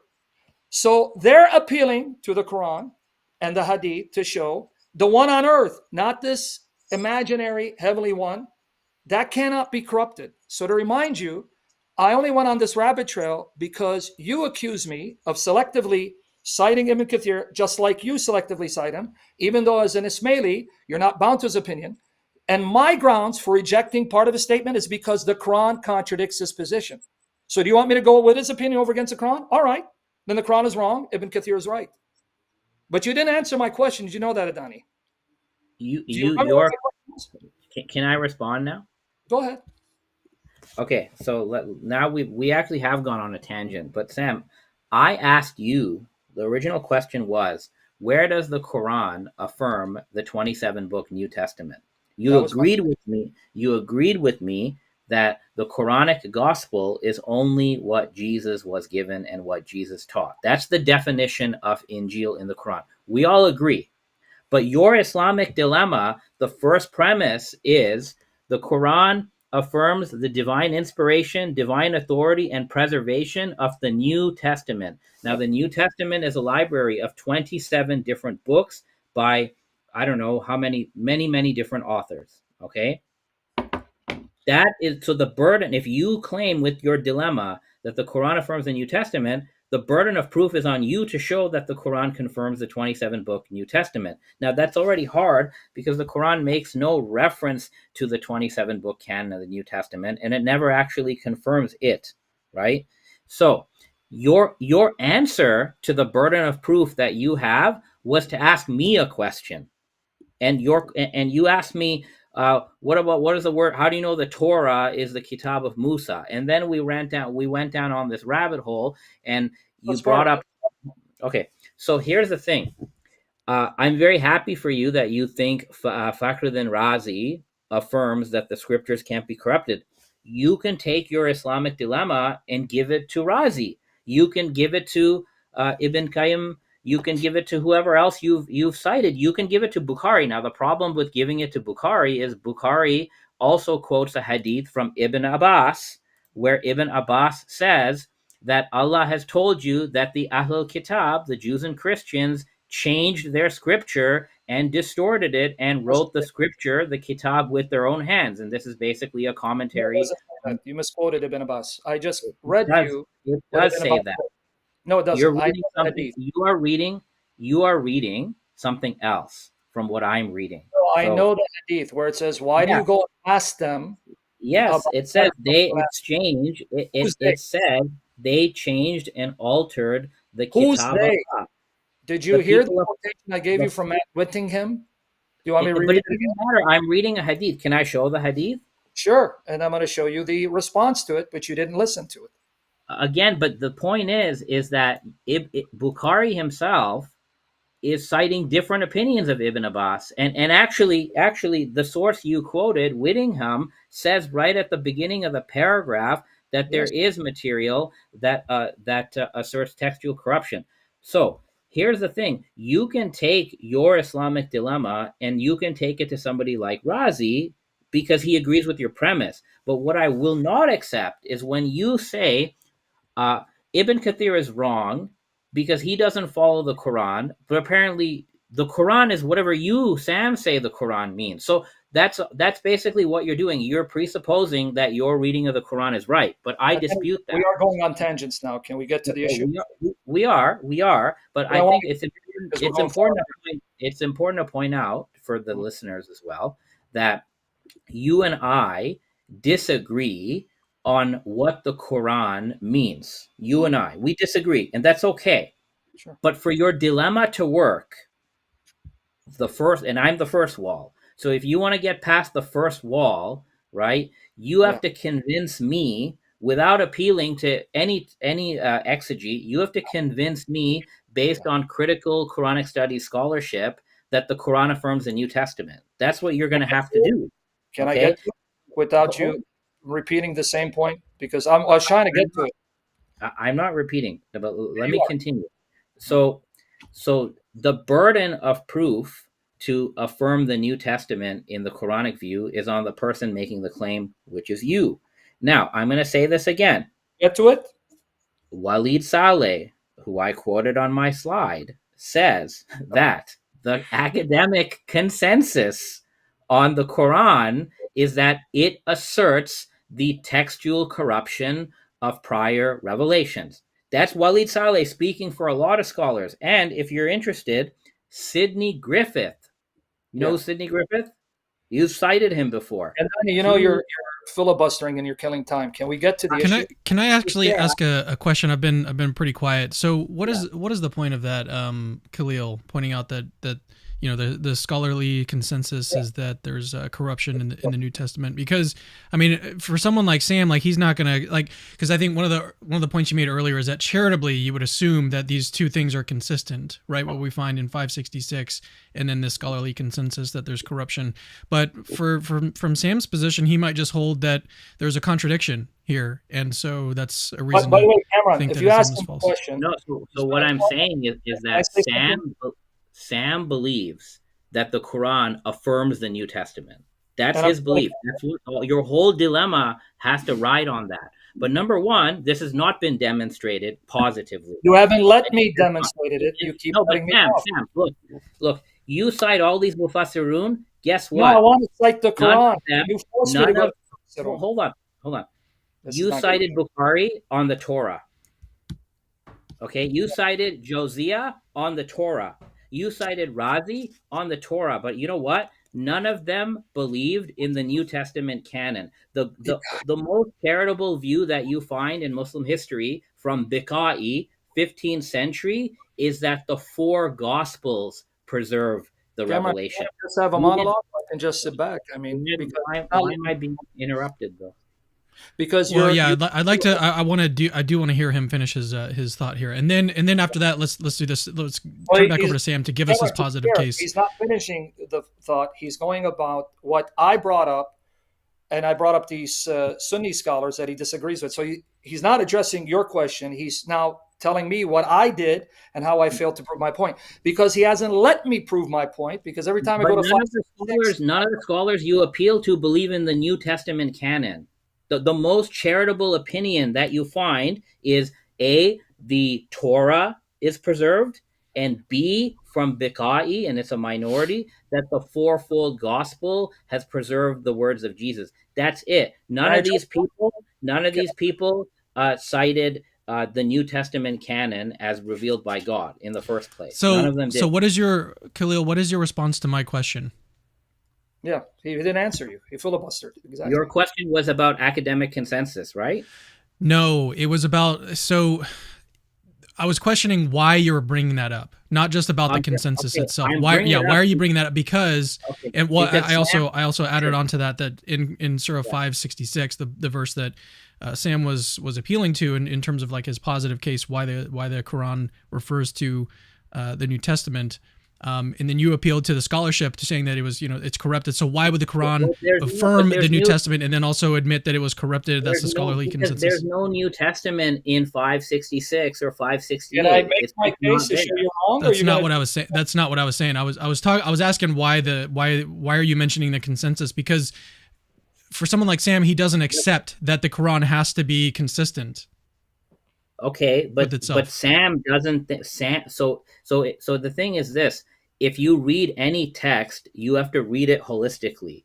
You don't read one part of the text in isolation from the other part of the text. Nobody we don't read the Gospel of Mark that way. We don't read the Gospel of John that way. So we can't artificially split up the Quran into different parts and then say, each one taken in isolation contradicts. You have to read the Quran holistically. And I don't trust people like Sam to do that because, no offense, you guys are doing polemics. So what we can go to, and Sam doesn't trust me or other because I'm a Muslim, Sam doesn't trust me. Okay, so now if you don't trust me and you don't trust Sam because maybe we have our own agendas and everybody does, right? I can at least point out that there is an academic majority who believe the Quran does teach the corruption of prior revelations. That's it. And once that's on the table, we still lack a positive argument from Sam or David Wood that the 27-book New Testament is affirmed by the Quran. Now, Sam, I know you want to say something about that, so why don't you go ahead? Cameron, brother, when you ask him a question, you're giving him another. Now, this has been 10 minutes he's been going on. I've been trying I think he did it. I think he did answer. I mean, I would have what's ironic wanted a different answer, but now, Cameron, I want you to remember, I want everyone to go back to his presentation. Cameron, maybe I didn't hear him correctly because I was probably busy writing. But could you remind me without him interrupting me, because I want to go to the point? Didn't he say that one possible plausible interpretation is that the Quran does confirm the New Testament? It's just been misinterpreted. Wasn't that one of the points, even though he doesn't hold to that point when he brought it up on his slide? So here you want to have your cake and eat it too again. You're first telling us. I don't. Well, he was giving different options. I don't appreciate being straw man, Sam. If I give three options and I say I believe in option one, you can't come and say, "Oh, you're contradicting yourself." Yeah. Let's do this instead of kind of go back and forth on this. Let's now talk about your positive case for Sam. Why you think that my article, Miracle. I mean, Andani, please. I know it can get heated, but my brother in humanity, take it easy, man. I'm going to get to my It's not heated. You keep saying it's heated. It's not heated. Yeah, Sam, maybe the heat is on too much at your house, man. You should. Oh, man, it's very hot and I need to lose weight. But anyway. Are you sweating? Is there some sweat there? Maybe turn on the AC, man. Let me know, guys, when you want me to make my case. I'll be waiting. Make it, Sam. You got it. Are you sure, Cameron? Because now no, it's okay. It's your platform. I'll wait. Take it easy. Go ahead. All right. Okay. Here is what I was trying to show, which, again, because we went on 5,000 tangents and he never addressed it. So I'm going to try it again. Here's the positive case. Please hear me out. I said that the Quran says it confirms what is with them. And here again, 566, 68, And I'm not going with the translation. Forget the translation. Had they followed the Torah and the gospel and what was revealed to them from their Lord, and then it says you have nothing unless you follow the Torah and the gospel and what was revealed to you, God revealed to you. This invites an historical inquiry. An historical inquiry. If I was going to follow the descriptive method, I want to now know what the Jews and Christians had at the time of this passage, because the passage is telling not you, Adnani, to read your view of what the Quran is saying, not saying. It's telling the Jews and the Christians, you have nothing to stand on unless you follow the Torah, the gospel, and all the revelation given to you. So now my question, which you didn't answer, and I'm still waiting for the answer, this 15 minutes, you didn't answer it. Historically, what did they have? Because not just the Torah and the gospel. You want to deny the gospel is the New Testament? Fine, I'll give you that. You want to deny the Torah is anything other than Moses? I'll even grant you that. But it's this part, Andani, what was revealed to them, not to you, to them. You have nothing unless you follow the old and Torah and gospel, and that which God has revealed to you. So what was revealed to them? So who am I going to ask? I'm not going to ask you. I'm going to ask the Jews and Christians. What was revealed to you? By golly, even if you want to include the Apocrypha, I'll give you all that, man. I'll give you the pseudepigrapha. I'll give you Enoch. They still had the New Testament, and there's nothing in this passage that qualifies it. So could you answer the question, which I've been trying to get you to answer? Please explain to us non-Muslims. Explain to us non-Muslims. What was all the revelation that the Jews and Christians had at that time? At that time, tell us historically. Don't give us your theology. Go ahead. Okay, so firstly, there are two options here. Well, actually, there's three. Number one, this could refer to past revelation of past prophets. Obviously, it's not referring to present revelation. I don't know any Jews and Christian claiming that they have new bishops receiving revelation in the 7th century. So it's not referring to revelation that's actually being given to different prophets at that time. Okay, so it's not that. So it can only either refer to a past revelation. For example, Jews and Christians have revelation from other prophets like Isaiah and Jeremiah and so on. So it can refer to that. Okay, it can also refer to the Quran, because parts of the Quran are sent down for Jews and Christians.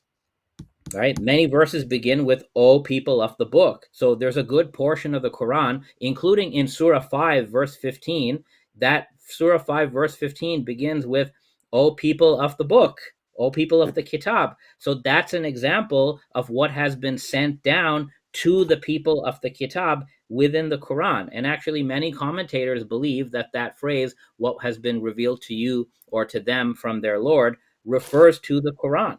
A third option is that the phrase, what was revealed to them or what is revealed to you from your Lord, that is a specification. So sometimes in Arabic, you have the word and, the word wow, and what follows that is not a third object. It's just a specification, a description of the other two objects that were mentioned. So the same verse, what says to Jesus, he will teach him the kitab, the hikmah, and the Torah and the Injil. The third wow, the third and in that verse is understood by many as a wow of specification. So in this case, then, it's just an additional description of the Torah and the gospel. The other thing I would say is that Surah 5, which I know you guys are big fans of, Surah 5 is telling Jews and Christians to follow the law of the Torah and the gospel. It's not telling them to follow the theology of the Torah and the gospel. Even the earlier verse, and I had a slide on this too, when it says judge, let the people of the gospel judge by what God has sent down therein, is talking about law. Okay. So the funny thing is, you guys don't even follow the law. Right. Okay. So we have academic studies by Mohsen Goodarzi and by Holger Zelentin. Holger Zelentin has an entire book on this. The Quran is commanding Jews and Christians to follow the dietary laws and the penal laws. And the great irony of a Christian bringing these verses forward as an argument for the Christian position is that you don't even follow the dietary laws that have Then been can I given to address you you in the instead of you Torah going and with the the gospel. because you So, changed it to chapter 5, 43, 40, which bringing, I'll address you very beautifully. But let me so go bring, back. bringing these verses doesn't show that. Now, again, I'm going to repeat my request. Okay. Where in the Can I address Quran? you Where? before you address, because you made up 4 points. Can I address them? Then you can repeat your request Well, I'm because going to everything's repeat. Well, your address is to. So you're supposed to answer my question. Where does the Quran confirm the divine revelation, authority, and preservation of the you can't do 27 this. book, You gotta have it the like this. 27 book New Testament? Where is it? Yeah. Okay. Now let me put And holes through your which See, Muslim exegete actually affirmed the New Testament besides a modernist like let Sayyid me Ahmed? address you, Kennedy. Please, brother, respect yourself. Let me address you. It's and Danny. It's Cameron, not Ken. can you step in, brother? Because you're dropping. You're letting this guy just filibuster talk over me, and this is I, unprofessional. if I my don't name expect. is going to be mispronounced, I should correct it, right? Okay. I Can don't I? call. Khalil I don't call Andani. you. Khalil I don't Andani. call All you. right. I don't All call right. you All right. Cam. Everyone, Hey, everyone, everyone, Cameron, everyone. if you want to end it, let's end it because it's getting nowhere. Because you're letting him talk over me. I want to address his He points. muted. He Unlike actually muted himself. He muted himself. So we're good to good, go. good. Okay. Now, number one, I want you to notice the admission. He did admit that this can refer to the books like Isaiah and Daniel, which means it can refer to the New Testament. Thank you for that admission. Number two, your first point is a straw man. No one says that this is referring to revelation given at that time, meaning that they had prophets with revelation. It's obviously speaking of the revelation given in the past that's in their possession. Thirdly, even though you made a big deal out of the wa conjunction, but again, contextually, you have to define the conjunction contextually. It says the Torah, wa Injil, wa and.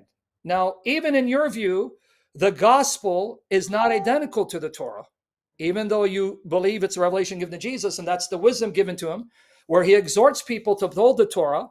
In the context, clearly, and Torah and Injil and Revelation, they are three different aspects of that revelation. They're not one and the same. Moreover, even if you want to include the Quran, even if you want to say it's saying, hey, it's the Quran, you got to follow the Quran, still, that would entail following everything they had, not just the Quran. And since you went to the commentators, guys, did you hear it? He went to the commentators. Let's see. You went to the commentators, but you're going to say, well, I'm an Ismaili, and let's go to academics. Let's quote this academic here and there. All right. So let's see. It concedes your interpretation, but also it says this, right? If they had observed the Torah and the Gospel, if they had accepted what is in the Torah and the Gospel, demonstrate the traits and description of Muhammad contained therein, and that which was revealed unto them from the Lord, and had they elucidated that which their Lord had explained to them in the Torah and Gospel, it is also said that this means if they had believed that all the scriptures and messengers are from their Lord. All the scriptures and messengers, not just Quran, whatever scriptures, the messengers. And by the way, in chapter 4, verse 164, it says there are messengers that Allah did not mention by name. So by a rule, you're in no position to reject a book by some messenger believed by the Jews and Christians just because he's not mentioned by name. Because 4164 tells you there are messengers not mentioned by name. So you're in no position to say we reject this. So what grounds you reject the New Testament? Here again, 568. All scriptures given to all messengers. Now coming back to you, jumping to 543, 48. You're saying, we Christians, how dare we quote the Quran that says follow by the law of the gospel when you're told to uphold the dietary restrictions. And Danny, how would the Christians know what the gospel exhorts them to follow if they didn't have it at the time of Muhammad? So you just proved my point.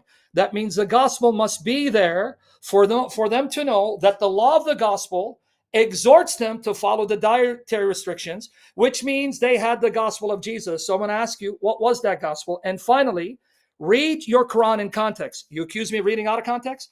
I guess you forgot chapter 3, verse 50, where it says that Jesus not only confirmed the Torah before him, but he made lawful some of the things that were unlawful. So if I follow your argument, then I believe the Quran. That means Jesus made things lawful for his followers that were forbidden for the followers of the Jews. And hence 543 to 48 doesn't make your case, it makes my case. That's why the Christians follow the law of the gospel, because it assumes there are things in it that the previous Torah either forbade or allowed. So we follow the law of the gospel. And that's why Muslims follow the law of the Quran. But again, if your argument is to work, Andani, sorry, I'm not trying to deliberately mispronounce your name. You can call me Shamoun. I won't get offended. That's not a point. In 546 and 47, how could the Christians at the time of Muhammad even know what the law of the gospel is if that law of the gospel of Jesus wasn't preserved by Muhammad? So here you have Revelations. Historically, they had the New Testament. You can't get around this. And secondly, if they had the law of the gospel at the time of Muhammad, surely they knew what the gospel was. So I'm going to bring it back to you. What was that gospel? I'm going to bring it back to you. You're still muted. Let me unmute you. See if you can. Oh, it looks like now I've muted you. Okay, now you're back. So in Surah 5 and in Surah 3, the Quran defines the gospel as the teaching of Jesus. You already agreed to that. In Surah 5, it tells them to follow and judge by the gospel, which means the teaching of Jesus. So the answer, of course, is very easy. The legal teaching of Jesus, which I said in my slide on option 1, I said the gospel of Jesus is embedded within the 4 gospels. You can find it in there, but it's not coextensive with it.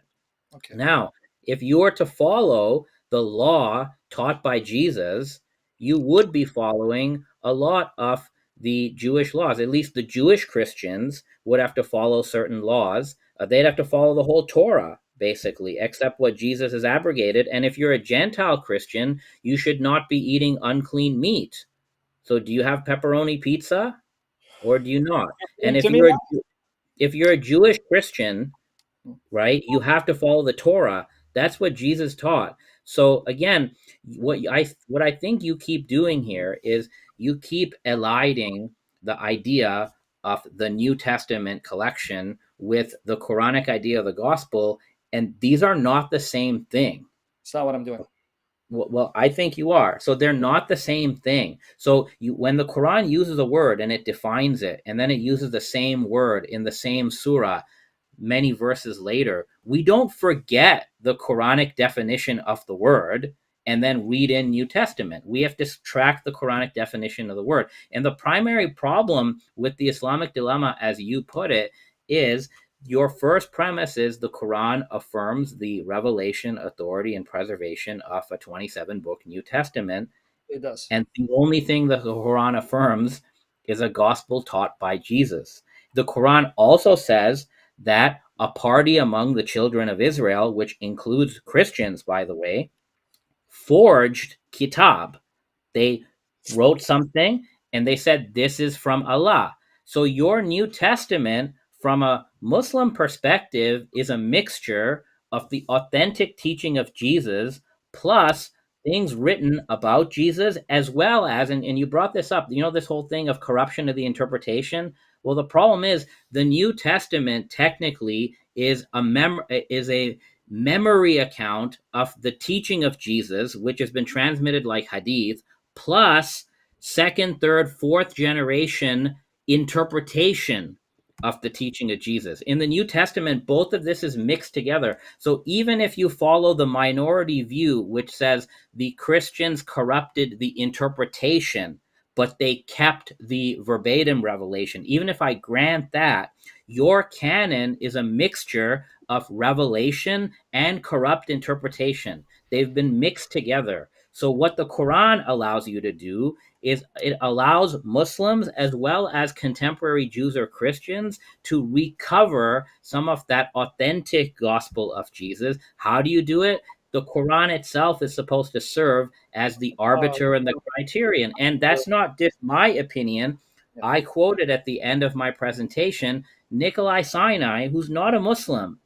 He himself said the Quran sees itself as the ultimate arbiter of all the prior scriptures and what they mean and what they're supposed to mean. So that is how you recover the original gospel. The other way to recover the original gospel, which we can do today, is if we use the historical critical method that I use to understand the Quran, if we apply that to the New Testament and to the four Gospels, we will be able to recover in high probability what the authentic teaching of Jesus was and what the other stuff that is just interpretation is.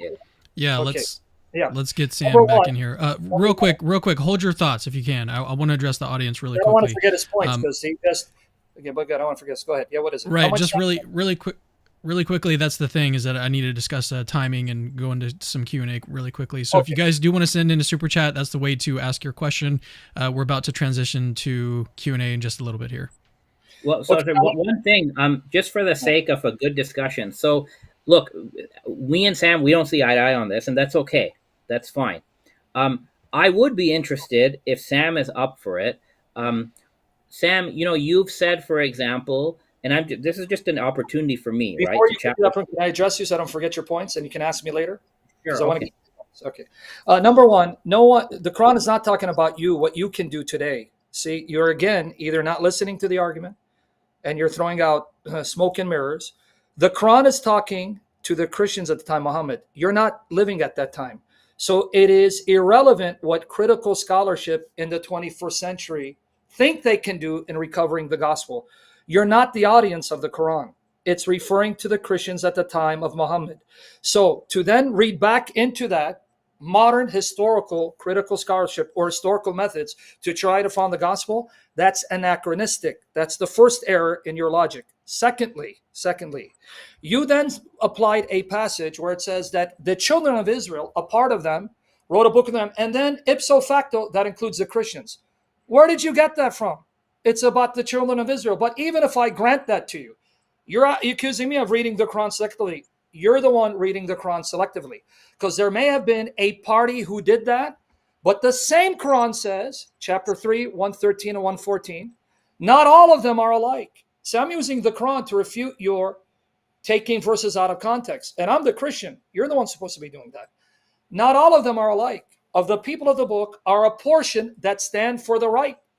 They rehearse the signs of God all night long, and they prostrate themselves in adoration. They believe in God and the last day. They enjoin what is right, forbid what is wrong. They hasten in emulation all good works. They are in the ranks of the righteous. And then 3:199. And there are certainly among the people of the book those who believe in God in relation to you and in relation to them, bowing in humility to God. They will not sell the signs of God for miserable gain. For them is a reward with their Lord, and God is swift in account. So even if I grant the way you read into that text, children of Israel means the Christians, that's a group of them. But there was another group that would not sell the signs, that recited their revelation, and supposedly also believe in the Quran. I'll even grant that. I'm very generous and charitable. So that didn't help your case. But now 547, let the people of the gospel judge by what God had revealed therein. You conveniently said that, yeah, that means that the gospel of Jesus was contained New Testament, but the Quran does not confirm the New Testament, only those aspects of Jesus' teaching. Now, we got a problem, friend.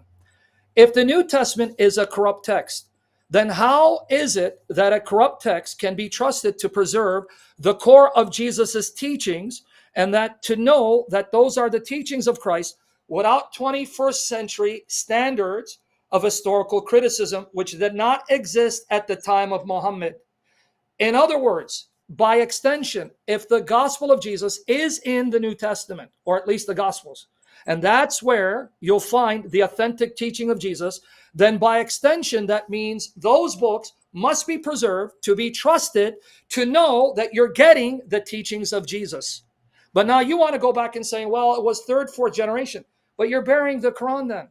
If even what is in the New Testament doesn't actually preserve the authentic teachings of Jesus, you just made null and void this verse, because this verse has no meaning, no application historically, which means the Quran is speaking incoherent babble.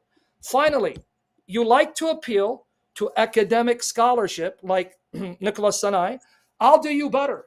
I will quote the study Quran Muslims saying that 548 doesn't imply what you suggest. Now, Cameron, let me bring it up, because he's saying, see, 548 means for the Muslim, the Quran is muhaymin alayh, which means we use the Quran to determine what's true in the gospel. That's a misreading of the context. And I'm going to let the Muslims, not Nicholas Sinai, your Muslim scholars, study Quran, make my case for me. Let me just bring it up. So you have said nothing, Khalil. I'm still waiting for good arguments that historically the relation given to them would have been the New Testament. All your But rabbit Sam, trail, you have to prove that to me. You still haven't I done have. that. For those who have eyes Really to see, quickly, we are going to transition to Q&A. So I think we're going to have to leave this last section for Sam, and then Khalil, if you want to ask him your question that you originally wanted to ask, and then we'll move to Q&A, which during the Q&A section, there's still going to be more time to chat and talk and discuss these issues. So we're, by no means is the conversation over. Yeah, let me just get this for him, and then finally, and if you want to engage me, Khalil, because you said the Quran denies that Jesus is creative logos, I'd like to discuss that with you. Well, That I wanted to. You said earlier. You said on your articles and your podcasts or whatever that the Quran doesn't deny the Trinity. Do you still hold to that? absolutely. Okay, so we should start with that. Well, yeah, well, that will be part of I discussion. also I was also interested in chatting, better understanding, because you're very interested also in the Quran upholding the Torah, because you have an argument out of Genesis 18 and 19 about that God or Yahweh is multi-personal. But I wanted to get some clarity on that from you, so I wanted to also chat with you about that. Sure. You want to Same. discuss this? Sure. Okay. Now here, the study Quran on 543 to 48. Guys, he quoted Nicholas Sinai. He's an academic, but these are also academic scholars, and they're Muslims. Study Quran. Guys, watch. Let me read it. Page 298. Verses 43, 44, study Quran.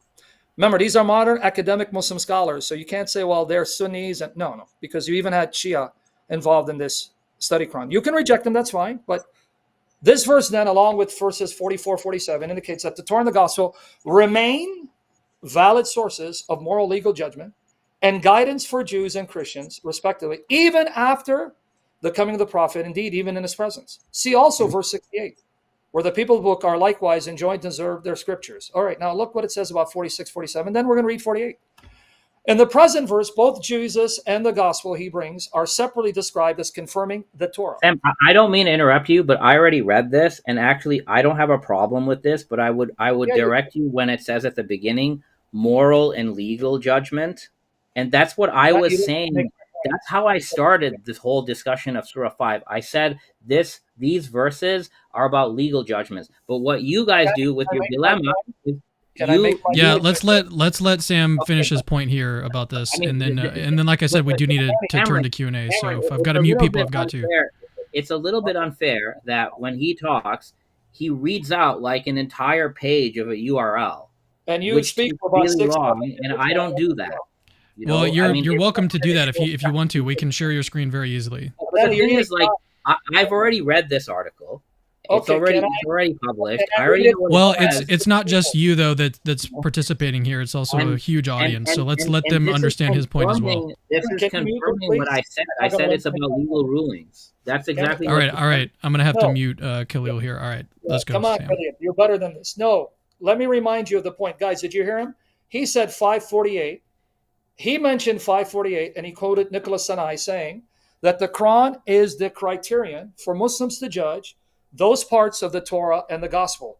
That's why I'm reading it. If you read it, that means you know the response and you made it anyway. So now let me refute the response. Not just about you, it's about the audience. So guys, is that what 548 says? Here you go. This verse addresses the prophet directly and describes the book sent down to him, that is the Quran, as confirming the book that came before it, just as the gospel confirms the Torah. The Quran is also described as confirming earlier scriptures. The Quran is further described as a protector over the previous scriptures. Now watch, these are Muslims, meaning that the Quran testifies to the validity of the earlier scriptures and serves as their trustee, keeper, and guardian. Nothing about corruption. So let me finish it. The idea of the Quran as guardian, keeper, previous revelation, consistent with 541c, 545c, which report that the prophet ordered the sentence of stoning for the 2 idolaters, as well as retribution for killing and injury. Let me skip that part. Let's go here, because I don't want to eat up time. Alternately, it could mean that he should judge the people of the book according to what God has sent down to them, meaning, namely their own scriptures. The Quran, being the criterion, is telling Muhammad, tell them to follow their scriptures, is exactly the context of 543 to 47. Does an incident discussed in verses 41, 43. Although verses 41, 47 taken together suggestibility of the Jews and Christians judging by their own scriptures, and thus continuing spiritual guidance to be found in those scriptures. The verse goes further by asserting the provincial nature of different religious communities and their distinct laws and practices. You can give me Nicholas Sinai, I'll give you the Muslim scholars of study Quran that disagree. So there you go. And I didn't say, just correct it, I know you said legal judgments, but again, how can they know what the legal judgments of Jesus are if they don't have his authentic gospel? I think it's over by now, but go ahead. You can have the final word. Right, Khalil. So the only thing, well, I guess Sam, if you're okay with him having the last word, that's fine with me. But then we're gonna get to Q&A. Okay, sure. good. Okay. So just on this, so you audience will remember that when I gave I showed that there are 3 responses to the Islamic dilemma. Okay. Now, Sam, I appreciate you cited the study Quran, but they are the minority view. They're part of response number 2. Okay. So you're not really telling me anything I don't already know. I know who the authors of the study Quran are. They are perennialists, and they also say in their commentary that the New Testament doesn't teach the Trinity. So you're quoting one part of the study Quran that you think is a point against me, but the same authors of the study Quran, they would dispute your entire reading of the New Testament because they're perennialists. And you should find out how perennialists read the New Testament, because they don't affirm that the New Testament teaches the Trinity, the incarnation, and this sort of thing. But again, they're part of a minority opinion. Now, I sort of don't remember exactly what else you were saying before. I did say Surah 5 is about legal matters. Now, the question of how is a Christian in the time of Muhammad supposed to understand what the legal teachings are? Well, it's very simple, okay? He goes into whatever he has. He finds the words of Jesus. Jesus has legal teachings. Any legal teaching that's consistent with what the Quran says, specifically Surah 5, they would follow. And they are allowed to follow their own legal teachings. The Jews are allowed to follow their own legal teachings because the Quran, from a governance perspective, is quite a pluralistic document. It doesn't want to force Jews and Christians to follow the law of Prophet Muhammad, so it allows them to follow the laws that they have. Now, as for this term, Muhayman in the Quran, again, Nikolai Sinai represents an academic critical perspective. And when he says Muhayman means the arbiter, that's from that perspective. The study Quran people are representing a perennialist perspective, which is the minority view that the New Testament or the 4 Gospels are preserved, and they're entitled to their opinion. But theirs is not an academic opinion. Theirs is a partisan opinion. And if you want to follow their partisan opinion, that's fine, Sam, but you still have to then deal with this other issue of the interpretation of the Torah that you have, the interpretation of the New Testament, because there's a lot of academic scholarship that would say that the Trinitarian reading of the New Testament is just not historically true, that this is just a later back projection onto the text. Similarly, your Trinitarian reading of Genesis, where you say there's 2 Yahwehs in Genesis 19, right? We can talk about that if you want. I think it's a very tenuous reading. But this, for your dilemma to work, you have to show that the Quran affirms the New Testament, which it does not. It only affirms the gospel of Jesus, okay? And B, you also have to show on your own, once you've brought a Muslim to the Bible, okay, you also have to show that the New Testament teaches the core doctrines that you believe in as a Christian, which, even if I grant you your canon, I would be able to dispute with you on the Trinity, on the incarnation, on vicarious atonement, and all these other matters. So that's why, for all these different reasons, I don't think the Islamic dilemma in the end is successful, especially for educated people. Okay. Now let's turn to Q&A now, and we're gonna have. Cameron, can I just not to respond? I would love to engage you, but Andani, you understand, from my perspective, because I'm not an academic, hopefully one day I'll be educated, I prefer exegesis. So if you want to engage me on the Bible, please, let's not appeal to academic scholarship. Let's do exegesis. And then I'll be more than happy to discuss with you whether Genesis talks about two Yahwehs or not. But if you're going to quote scholars, you can quote them. They mean nothing to me. So if you want to meet me on my turf, let's do exegesis, and we can even discuss Mohaimenen exegetically and see what the word means, doesn't mean. I'll be more than happy. But if it's scholarship, But who's then who's Okay, exegesis? No, let's move who's on. Sorry, we've who's got to move on. exegesis, We've Sam? got to Like move your on. exegesis, We've my got to who's move on. exegesis? yeah, We've got to move contextually, on. grammar, history. All right, I've muted both of you guys. We got to move on. Do some Q&A. All right, I'll unmute you guys. So what I want to do, because there's an opportunity here to just speak past each other and go way too long. We've got a lot of super chats we need to get to. So let's do 2-minute responses, whoever it is addressed to, and then a 1-minute counter response, and that's it. Okay, no more responses past that. Cam, how many do So you have, whoever by it's the way? addressed to, do what? How many do you have? Because I want to know how much time you got. Because I have to also discuss with someone after this. So I just want to know how much time. Oh, I've got about 30, a little bit over 30 Okay, let's minutes. go through it. Because I know you got to go and I got to meet someone. I got to speak to someone. So, so this one is addressed to Sam. So, for example, he's going to get 2 minutes of a response, and then Khalil will get a 1-minute response after that counter response, and then we'll move to the next super chat. All right. So this first one is, Sam, do you believe that Moses wrote the Pentateuch? Of course, I believe he wrote the bulk of it because that's the position of the Old Testament writers and the New Testament writers, irrespective of what modern critical scholarship says. That's why I'm not impressed with modern critical scholarship. Simple and to the point. All right. That was easy. All right. Khalil, anything to say in response? Look, I think that not only does modern scholarship doubt that Moses wrote the Pentateuch, but even if we put that aside and we do our own exegesis, if we open up the Pentateuch and we find all the mentions of Moses writing something, it'll never actually say Moses wrote the Pentateuch. The only thing it says is that Moses wrote down the law or the Torah, and that's referring to specific laws that you'll find in, say, Deuteronomy, maybe in Exodus. But you'll never find anything in the Pentateuch itself that says Moses wrote 5 books or that Moses even wrote the book of Genesis.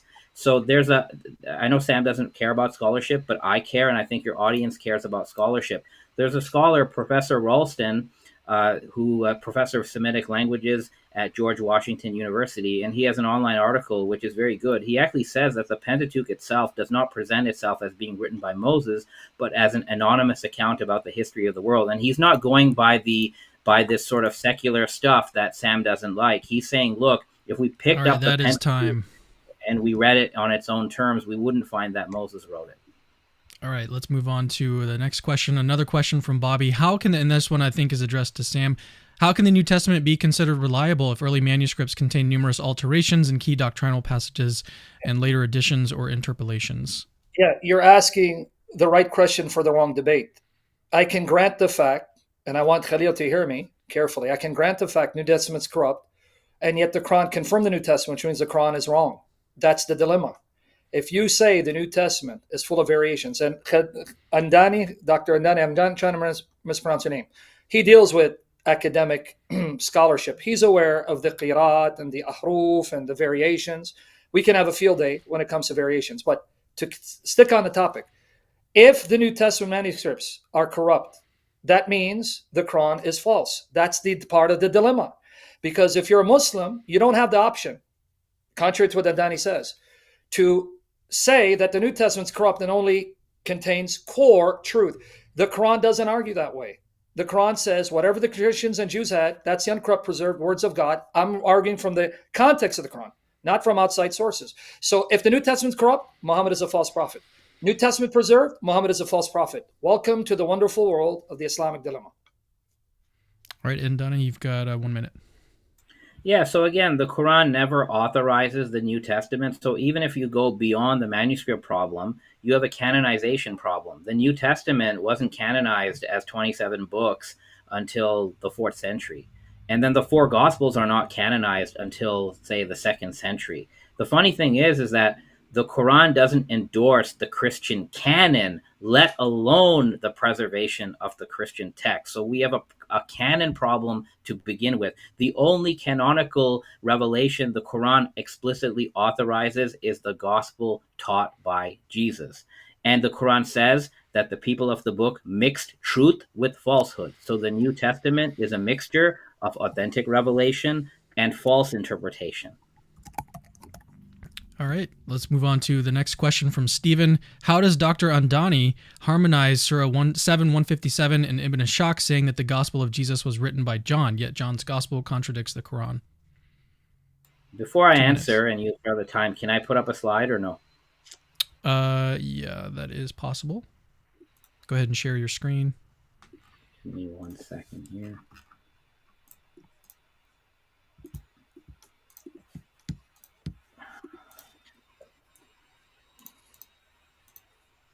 All right. Is this visible? It's Yeah. up All there, right. yep. Okay. 2 minutes, right? This is the Yes, 2 quote of minutes. okay. This is the quote of Ibn Ishaq, and I knew this would come up because this is one of Sam's favorite passages. So this is the quote. Ibn Ishaq is apparently quoting the Gospel of John. Okay, he is, but take a look at what is highlighted here. These are three places where Ibn Ishaq has actually altered the Gospel of John. Namely, the word father has been replaced with the word Rabb or Lord. This means Ibn Ishaq did not actually believe the Gospel of John was perfectly preserved because he actually had to correct the text. This is not just my opinion.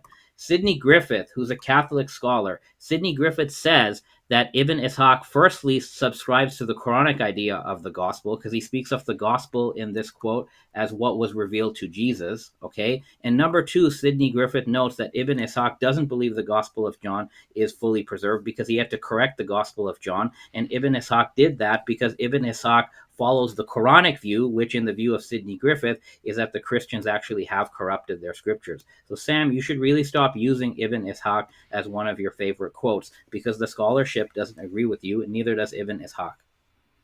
Actually, I was prepared to bury Sidney Griffith's comments because I already addressed him. Actually, you're wrong.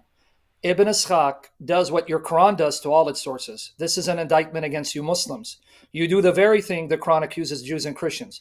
You'll quote the sources of Jews and Christians, but you will not quote them in those aspects where it shows that Muhammad is a false prophet. For example, the Quran will quote the infancy gospel narratives of Jesus, where the baby Jesus talks about him being the word of God, right? And the Son of God sent into the world. But then lo and behold, your Quran comes and changes the words of Jesus saying, I'm a prophet and slave of Allah. That's an indictment against you Muslims that you do not find it something against your own standards of integrity and truth to change the wording to make it agree with your theology. And if Ibn Ishaq did not believe that John was authentic, that only buries him. Why? Because how does he know those parts that he didn't change are authentic? Arguing a circle, and contrary to your assertion, Ibn Ishaq confirms the authority of Scripture. Debate me on it. All right, from King, Jesus loves you, Sam Shamoun from Malaysia. Very nice. All right, Chris Procession says, it's confirmation bias. Muhammad confirmed a book that contradicts him. Muhammad would have confirmed a Gnostic text if it was there. You think this one's addressed to Khalil? I don't know if it's a question, but it would be for him, not for me. Because, by the way, He does affirm Neoplatonism, so it's for Gnosticism. So maybe you want to address it.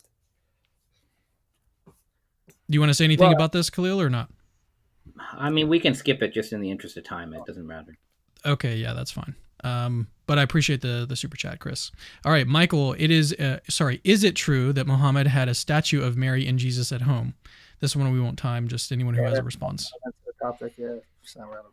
No, so what we have is there's an early report that when Muhammad went into the Kaaba, it was full of idols, and he ordered all the idols removed, but there was a painting of Abraham, and there was a painting of Jesus and Mary, and according to Ibn Ishaq, he didn't want that to be taken down, so that they left there. That's where it comes from. Okay. All right. Next one from Brother Jay. What is the Injil? And we'll give this one to Khalil. Take 2 minutes. Does he have to answer it? He did an entire presentation. He can take 10 seconds and summarize his view. We can skip it so we can do more questions. We'll skip it. Okay. It's in the slides. Fair enough. AC says, is the hidden Injil with the hidden Imam? What's these questions, man? I don't understand these questions, man. Again, we can skip it. I don't think it's relevant. Yeah, it's not relevant. All right, the Heavy Heart Show. Muhammad was a sloppy plagiarist of the Bible. It's really quite simple. Yeah, that's. If you want to address it, good. I'm not interested. You can address it if you want, Khalil, or we can. We can just skip it. Let's just deal with serious questions. Otherwise, we should. Yeah, come on, guys.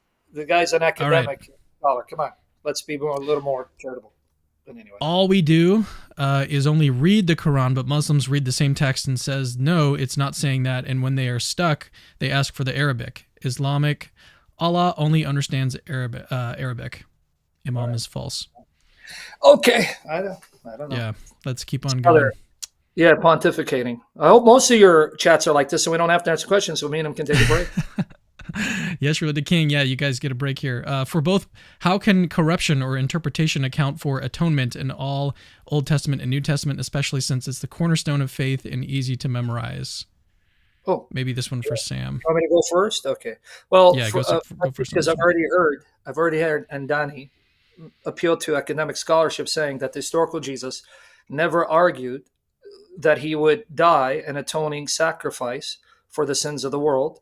That doesn't come from the authentic gospel of Jesus, even though the very so-called sayings of Jesus that he appealed to, as well as Paul Williams appealed to, you'll find in the sayings of Jesus, not the narrative, the sayings of Jesus, Mark 10:45 and Mark 14:22-25, which modern critical scholarship thinks is the earliest of the Gospels.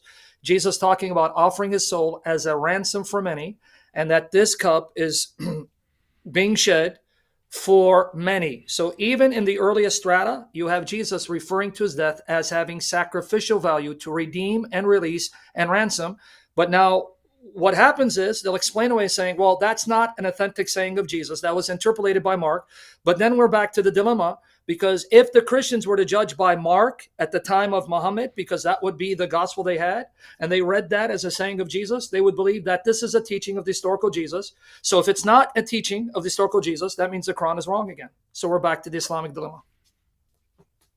Okay, and here's the way out of that dilemma. So the Quran explicitly denies that anybody bears the burden of another person or bears the sin of another person. So the Quran as a criterion would show the Christians in the 7th century that Jesus could not have taught that. Furthermore, the academic scholarship on this by James Dunn says that Jesus himself never taught that his death was a vicarious atonement sacrifice. In addition to that, the Christians have a dilemma. Luke Acts nowhere teaches that the death of Jesus is a vicarious atonement for sin. And you believe the author of Luke is an inspired author. So even if Mark taught that it's an atonement for sin, but the fact that Luke doesn't teach that it's an atonement for sin, you have one inspired author in contradiction with another inspired author. And this is the Christian atonement dilemma. All right, let's move on to the next super chat from Apostate Prophet. Khalil, how do you... Hang on, let me see if I can get this looking right. How do you explain that the earliest... Go ahead, I'm sorry. It's not a debate review after this. How do you explain that the earliest Christian texts, including the epistles, clearly say that Jesus is the Son of God who died for our sins? That's number one. Number two, what is the Injil, the good news? What exactly did Jesus promise? So maybe the earliest extant Christian texts do teach that. I think Paul did teach that, and some of the epistles do. But the early Jewish Christians, led by James, the brother of Jesus, they did not believe that Jesus died for sins. In fact, Jesus himself didn't believe it. And as I said, the author of the Gospel of Luke and the book of Acts, he doesn't believe that Jesus died for sins. And one other corroboration of that is the early Jewish Christians, after the resurrection of Jesus, they continued to practice the Torah. They continued to go to the temple and offer sacrifices there. But if Jesus' death was an atoning sacrifice for sins, why would the early Jewish Christians, after Jesus' resurrection, continue the Torah and continue temple sacrifice to the point they even forced Paul to perform a Nazirite vice sacrifice? So there's an inconsistency. As for the term Jesus is the Son and God, I don't have time to discuss it here, but I would dispute that the Gospels actually teach that Jesus is God.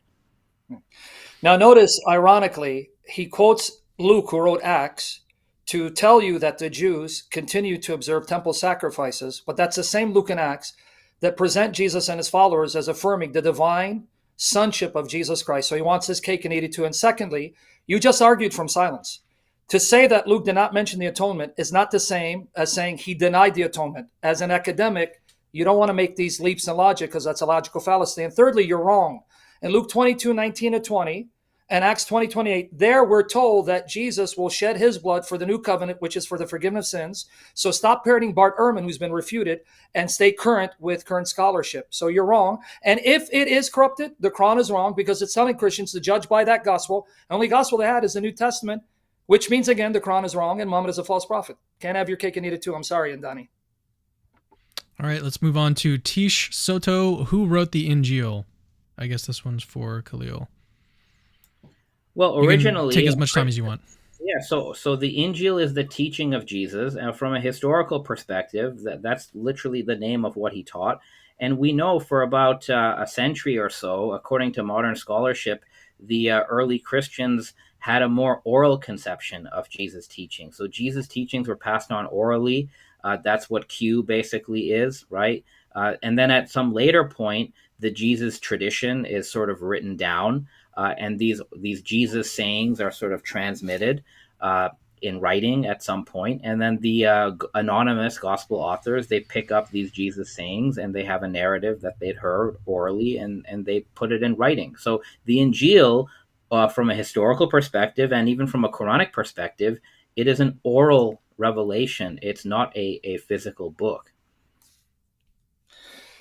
Guys, you see the circle of reasoning again? How do you know that Jesus preached the gospel and what it is? Oh, because of the gospels, which are corrupt and unreliable and anonymous. So you trust the gospels to tell you that Jesus preached the gospel, but when the gospels then tell you that Jesus also made statements, or they make statements about Jesus that show Muhammad was a false prophet, oh, that's where it's corrupt. Moreover, how does he know about Q? Q is extrapolated from the material found in Matthew and Luke.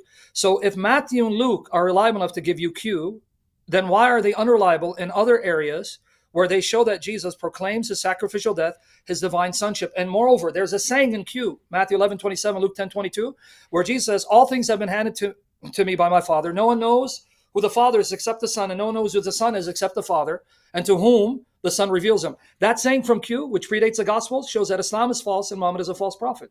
Can't have your cake and eat it too, Andani. All right. Next one from David. For Khalil, why hold Q, the Quran, I suppose, is not affirming the New Testament? What if the Quran author was mistaken, thinking the New Testament was given to Jesus? Seems to assume divine authorship. So maybe saying that you're kind of begging the question here. Yeah, so again, if the Islamic dilemma is an internal critique, which I said at the beginning that it is an internal critique and it's only presented to believing Muslims, then a Muslim can assume the Quran is from God, and they can simply say, okay, how does the Quran define the Injil? But frankly, even if we put that aside, you can do an academic investigation of how does the Quran define the Injil, and you don't end up with the New Testament. So I don't even have to assume divine authorship for what is the Quranic conception of the Injil, just like a lot of scholars ask, what is the Quranic concept of kitab? And Daniel Madigan, he applies a principle of charity. He's a Catholic priest. He says, look, if we want to know what kitab means in the Quran, we should read the Quran holistically. We shouldn't just assume the Quran is a disjointed, incoherent text. You only would conclude that a text is incoherent if all the possibilities of a coherent reading are impossible or completely nullified. But in the case of the Injil, we have a coherent notion of what the Injil is in the Quran, and it doesn't comport with any definition of the New Testament, which Sam still has to prove. It's been about 3 hours. I'm still waiting for the Quranic mention of the 27 books of the New Testament. And I'm still waiting for you to show me the Quran, where the Quran says how many surahs make up the Quran and how many verses make up each surah of the Quran. It's not in the Quran. Therefore, if you're going to follow that criteria, how do you know what the Quran is? The Quran doesn't tell you. Stop arguing from silence. That's a bad way of responding and refuting and proving your case. Moreover, I did more than that. I showed you the Quran says whatever revelation they had, that is the uncorrupt revelations of God. And they had the New Testament, whether you like it or not. Even you admit that the Quran is aware of the New Testament, interacts with it. Again, it's like you want to have your cake and eat it too. And finally, it's irrelevant what modern 21st century academic scholarship says. Unless you think the Quran is irrelevant, it wasn't meant for that time period. It was only meant for you scholars today. So if that's the case, the Quran was revealed in the wrong time period. Allah should have sent it down in the 21st century for you scholars.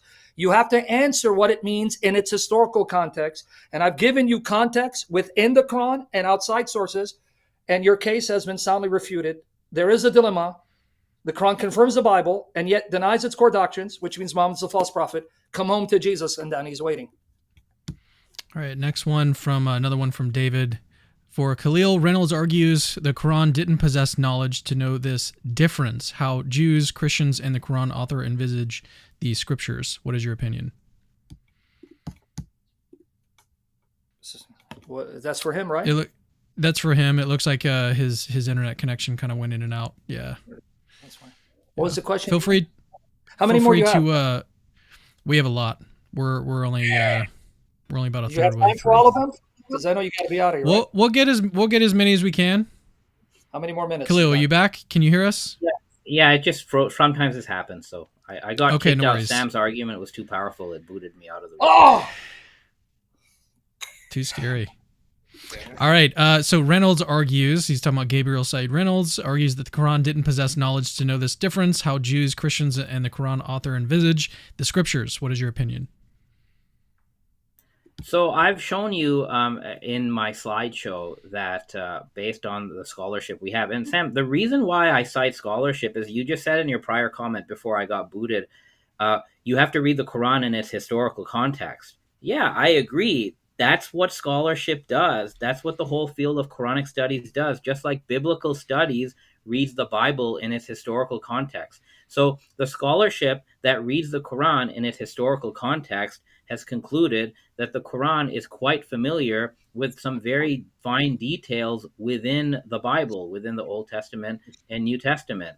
So, based on, say, the findings of Imran al-Badawi, which shows the Quran interacts with the Gospels even at a textual level, I think the author of the Quran does know what Jews and Christians think about their scriptures, and it knows to the extent where the Quran can correctly identify that their scriptures that they have are a mix of man-made revelation and actual revelation. And this is a conclusion that modern scholarship only until recently corroborated when it tells us that Moses didn't really write the Pentateuch, right? Jesus didn't actually say everything that is attributed to Jesus in the New Testament. The Quran is already saying this in a religious context 1400 years ago, and now modern scholarship, much of whom is by Christians, is saying the same thing. So contrary to the Islamic dilemma, a lot of modern scholarship is a confirmation of certain Quranic critiques of the scriptural corpus of Jews and Christians. And I think the reason why Sam doesn't like to cite scholarship is because most of the scholarship would go against his own beliefs.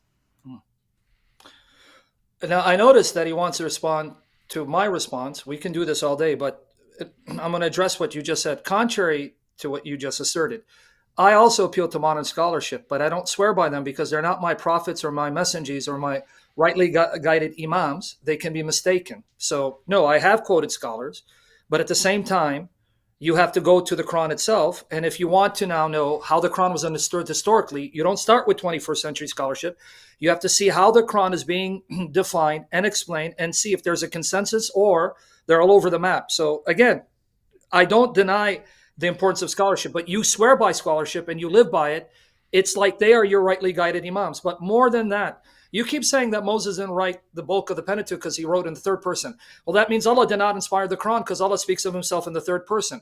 That means Jesus could not have uttered the words attributed to him in the Gospels because he speaks of himself in the third person. See, this is what happens when you blindly follow scholarship and not see how people spoke and wrote in their historical context. All right, David sent in another one, but we're going to move on to another super chat here from the Heavy Heart Show. The Quran can't be read holistically because it is full of contradictions. It's not an option. Khalil, I guess that's for you. I mean, we should just skip this. This is not even a question. It's just an assertion. So yeah, let's get to the all right question. Yeah, this next one is not a question either. I'll still put it on the screen. People can read it if they'd like to. All right, this one is a question for Khalil. Does the scientific miracle, that's not on topic. We might as well skip that one. Yeah, let's keep on going here. I think you only have 13 more minutes, huh? Brother Cameron, you got to head out, right? We'll see. Yeah. I've got 13 minutes. I can go a little bit past that, maybe 5 or 10 past that. So we'll get to as many as we can. You don't mind if I go off camera, right? Or walk around, right, as I listen, because I'll be listening. But yeah, no, that's fine. All right, go ahead. That's fine. This is for me, right? Yes. Yeah, I think this one's for you. The topic is the Islamic dilemma, not the Christian dilemma. Stop being up the 27 books and stick to the topic. Okay. Not a question, but yeah. All right. Okay, I think it's for me. I'll take your advice. I repent. I'll make Toba, I guess. Is he down to me, right? I guess it's not to you, it's to me. No, I think it's Khalil. I think it's for me. No, so I'll try to be quick. the reason why I have to bring it up is because premise one of the Islamic dilemma says the Quran confirms the divine inspiration, authority, and preservation of the New Testament. Now, the New Testament is a library of 27 books that were canonized in the 4th century, over 300 years after Jesus. So, my solution to the Islamic dilemma is to attack premise one. And that's basically what I do. I show that there's no positive case in the Quran that affirms premise one, basically. And then what the Quran does affirm, which is just the gospel of Jesus, that definition or concept of gospel doesn't match a 27 book canon. So I didn't call that premise one refutation the Christian dilemma.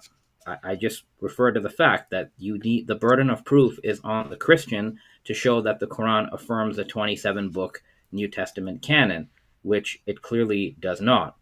Once that premise is destroyed, the Islamic dilemma basically collapses onto itself. And the thing is that a Christian like Sam has no way of even validating the 27 book canon as being from God except by appealing to circularity. Sam has to say that the 27 books are true revelation because the church said it. But then if I ask him to prove the authority of the Roman Catholic Church, he's going to have to appeal to arguments out of the 27 books. So he has to presuppose the 27 books are from God. So that then leads to a sort of a Christian circularity dilemma. But that's not what I was arguing during the presentation. No, actually, I'll appeal to the Quran if I'm speaking to a Muslim, because according to chapter 3, verse 55, 61:14, if you believe the Quran is divine and you believe Allah cannot lie, he swore that the followers of Jesus would be victorious, and he gave them victory, and they dominated over the unbelievers, and he'd empower them to be victorious till the day of resurrection. So if the Quran is true, then the true church prevailed, and the true church looks nothing like Islam, because the true church held to the 27 books of the New Testament and the books of the Old Testament and affirmed the Trinity. And you actually proved my case. Guys, I want you to keep hearing what he says. It wasn't until the 4th century the New Testament canon was finalized. Well, by the time Muhammad, that means they knew what the canon was. And since Muhammad is appealing to his contemporaries, not to the 4th century, his contemporaries would know when he says, you are to uphold the Torah and the gospel, all the revelation given to you, means that you uphold your New Testament, because that's God's word. But if we do that, Muhammad is a false prophet and antichrist. And I'm not saying to disrespect, I'm just saying theologically, and he has to go. That's why the Islamic dilemma. So thank you for making my case again. I'll just use your Quran to make my case that's effectable. All right. This next one is not a question, but I'm going to read it out, and then if anyone wants to comment, feel free. This one was a very substantial super chat. The secular Jewish and Christian scholarship of Larry Hurtado, Metzger, Andrei Orlov, Hengel, Boyarin, Schaefer, Siegel, etc., is well received and destroys the deconstructionist nonsense Muslims, atheists, and Gnostics go to as the academic consensus. This is more about the two powers in heaven, so it's not relevant topic. He's talking about scholarship that talks about the two powers in heaven, where you have, because Daniel Boyarin, Larry Hurtado are known for what the early Christians believed and how Jewish views of two powers in heaven were deemed heretical later on. I don't really think it's relevant, but unless Professor Andani wants to address it, this is about the two powers in heaven, which we, hopefully, God willing, will have a discussion on in the future. We didn't talk about that today, so we can skip it. Yeah, so at this point, I am going to have to be a little bit more selective with these super chats. I do want to thank everyone for sending them in, but I will have to kind of go through and just try to select ones that are going to be relevant for the rest of the program. So Apostate Prophet sends one in. He says, why in the world would Jews and Christians rely on Muhammad and Islam to decide what is and is not authentic in their own text? Isn't my book decides which parts of your book are authentic a clear fallacy? Why don't we give this one to Sam to answer first? Yeah, well, to represent, to steelman Professor Andani's position, he's actually saying that in response to us, we're saying that the Quran confirms the Old and New Testament scriptures and yet contradicts those scriptures, and therefore the Quran must be false. His response is, no, it doesn't. For a Muslim who believes in the Quran is the criterion for them to determine which parts of the previous revelations remain intact or corrupt, and therefore the Quran is ultimate authority for them. So I'm trying to steelman his position. So again, that was the debate. Does it only affirm parts of the Bible or all of it? And does it acknowledge a New Testament or not? That was the debate. So I hope I did a good job representing your position.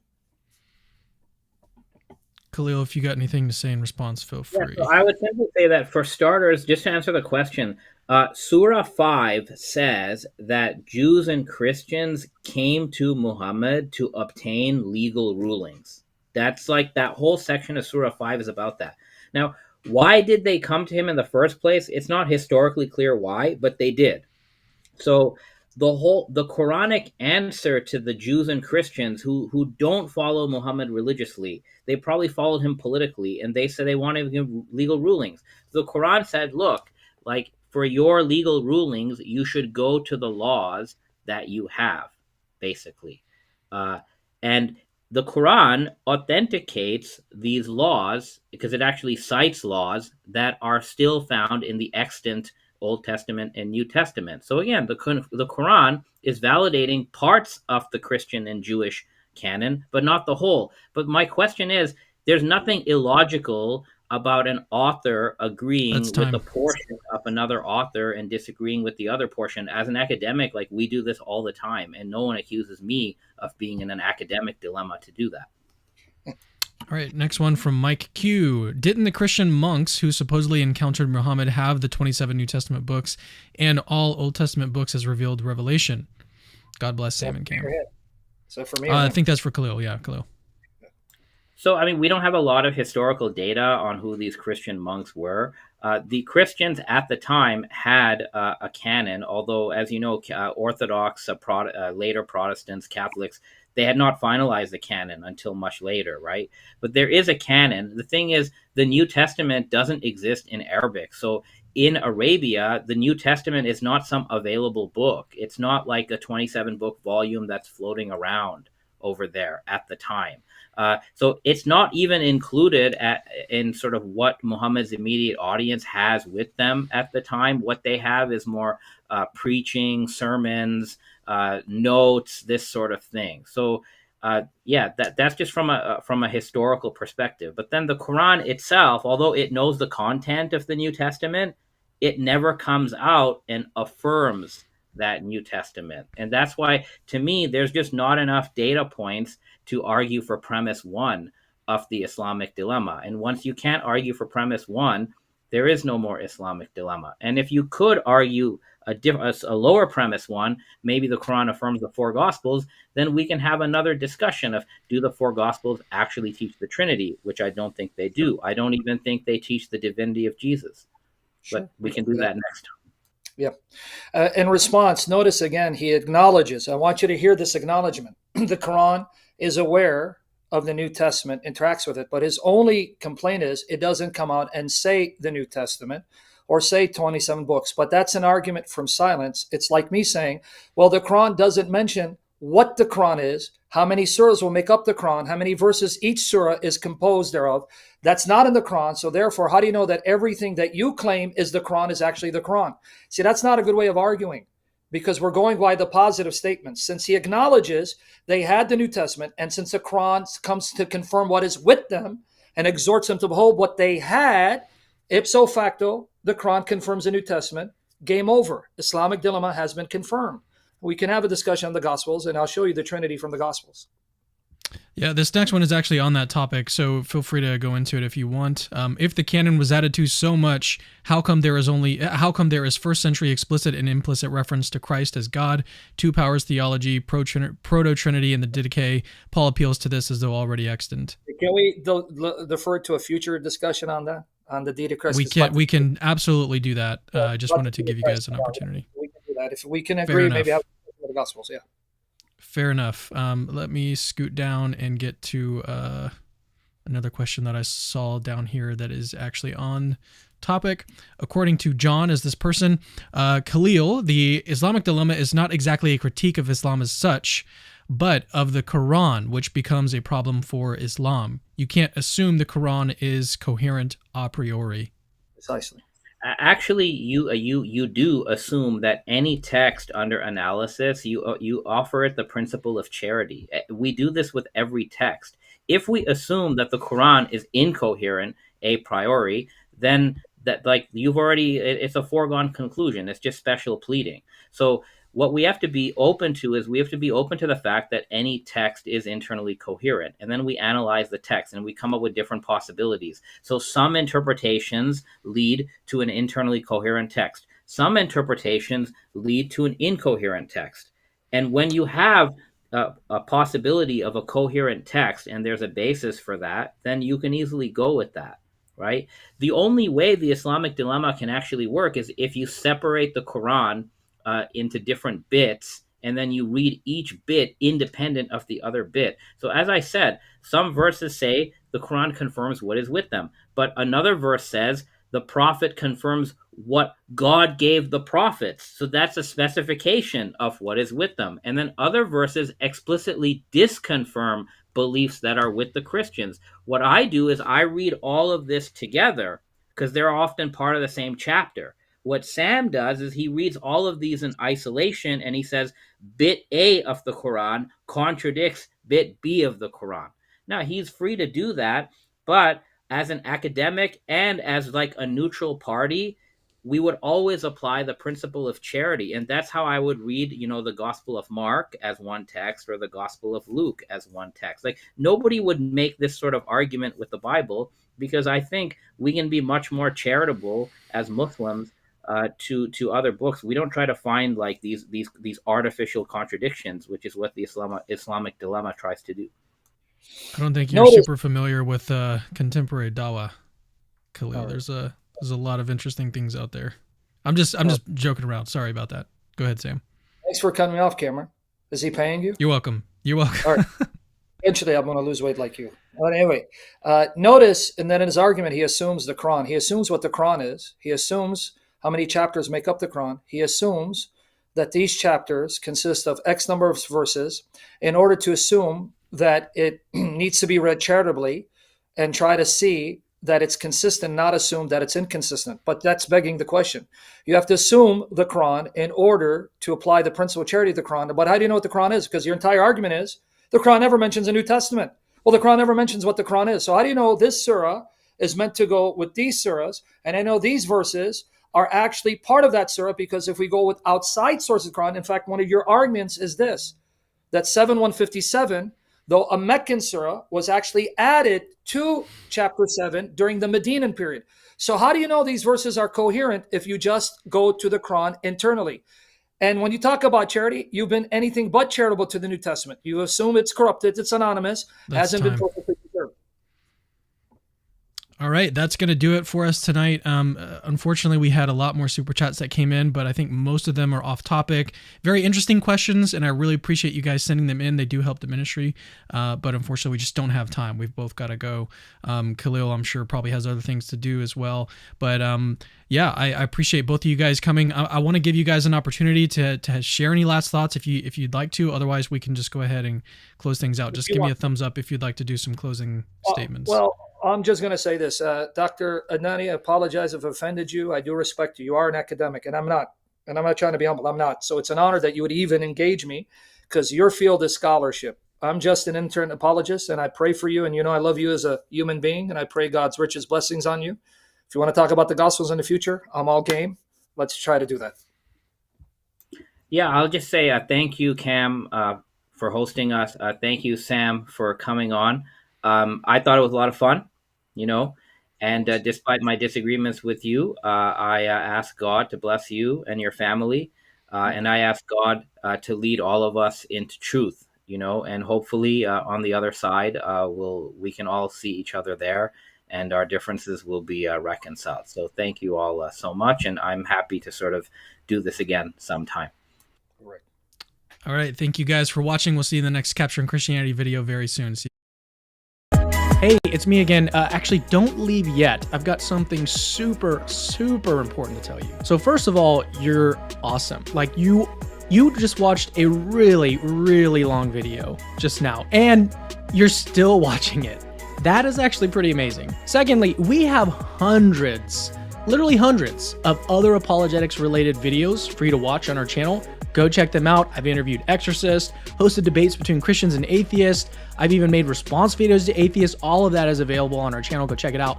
Third, I rely on people that see value in my work, people like you that watch videos to the very end, to keep the lights on around here. Literally, this is how I feed my family. So if you see value in the work that I do, please consider supporting this ministry and becoming a patron. Links to that are in the description. Oh, and have I mentioned that Christianity is true?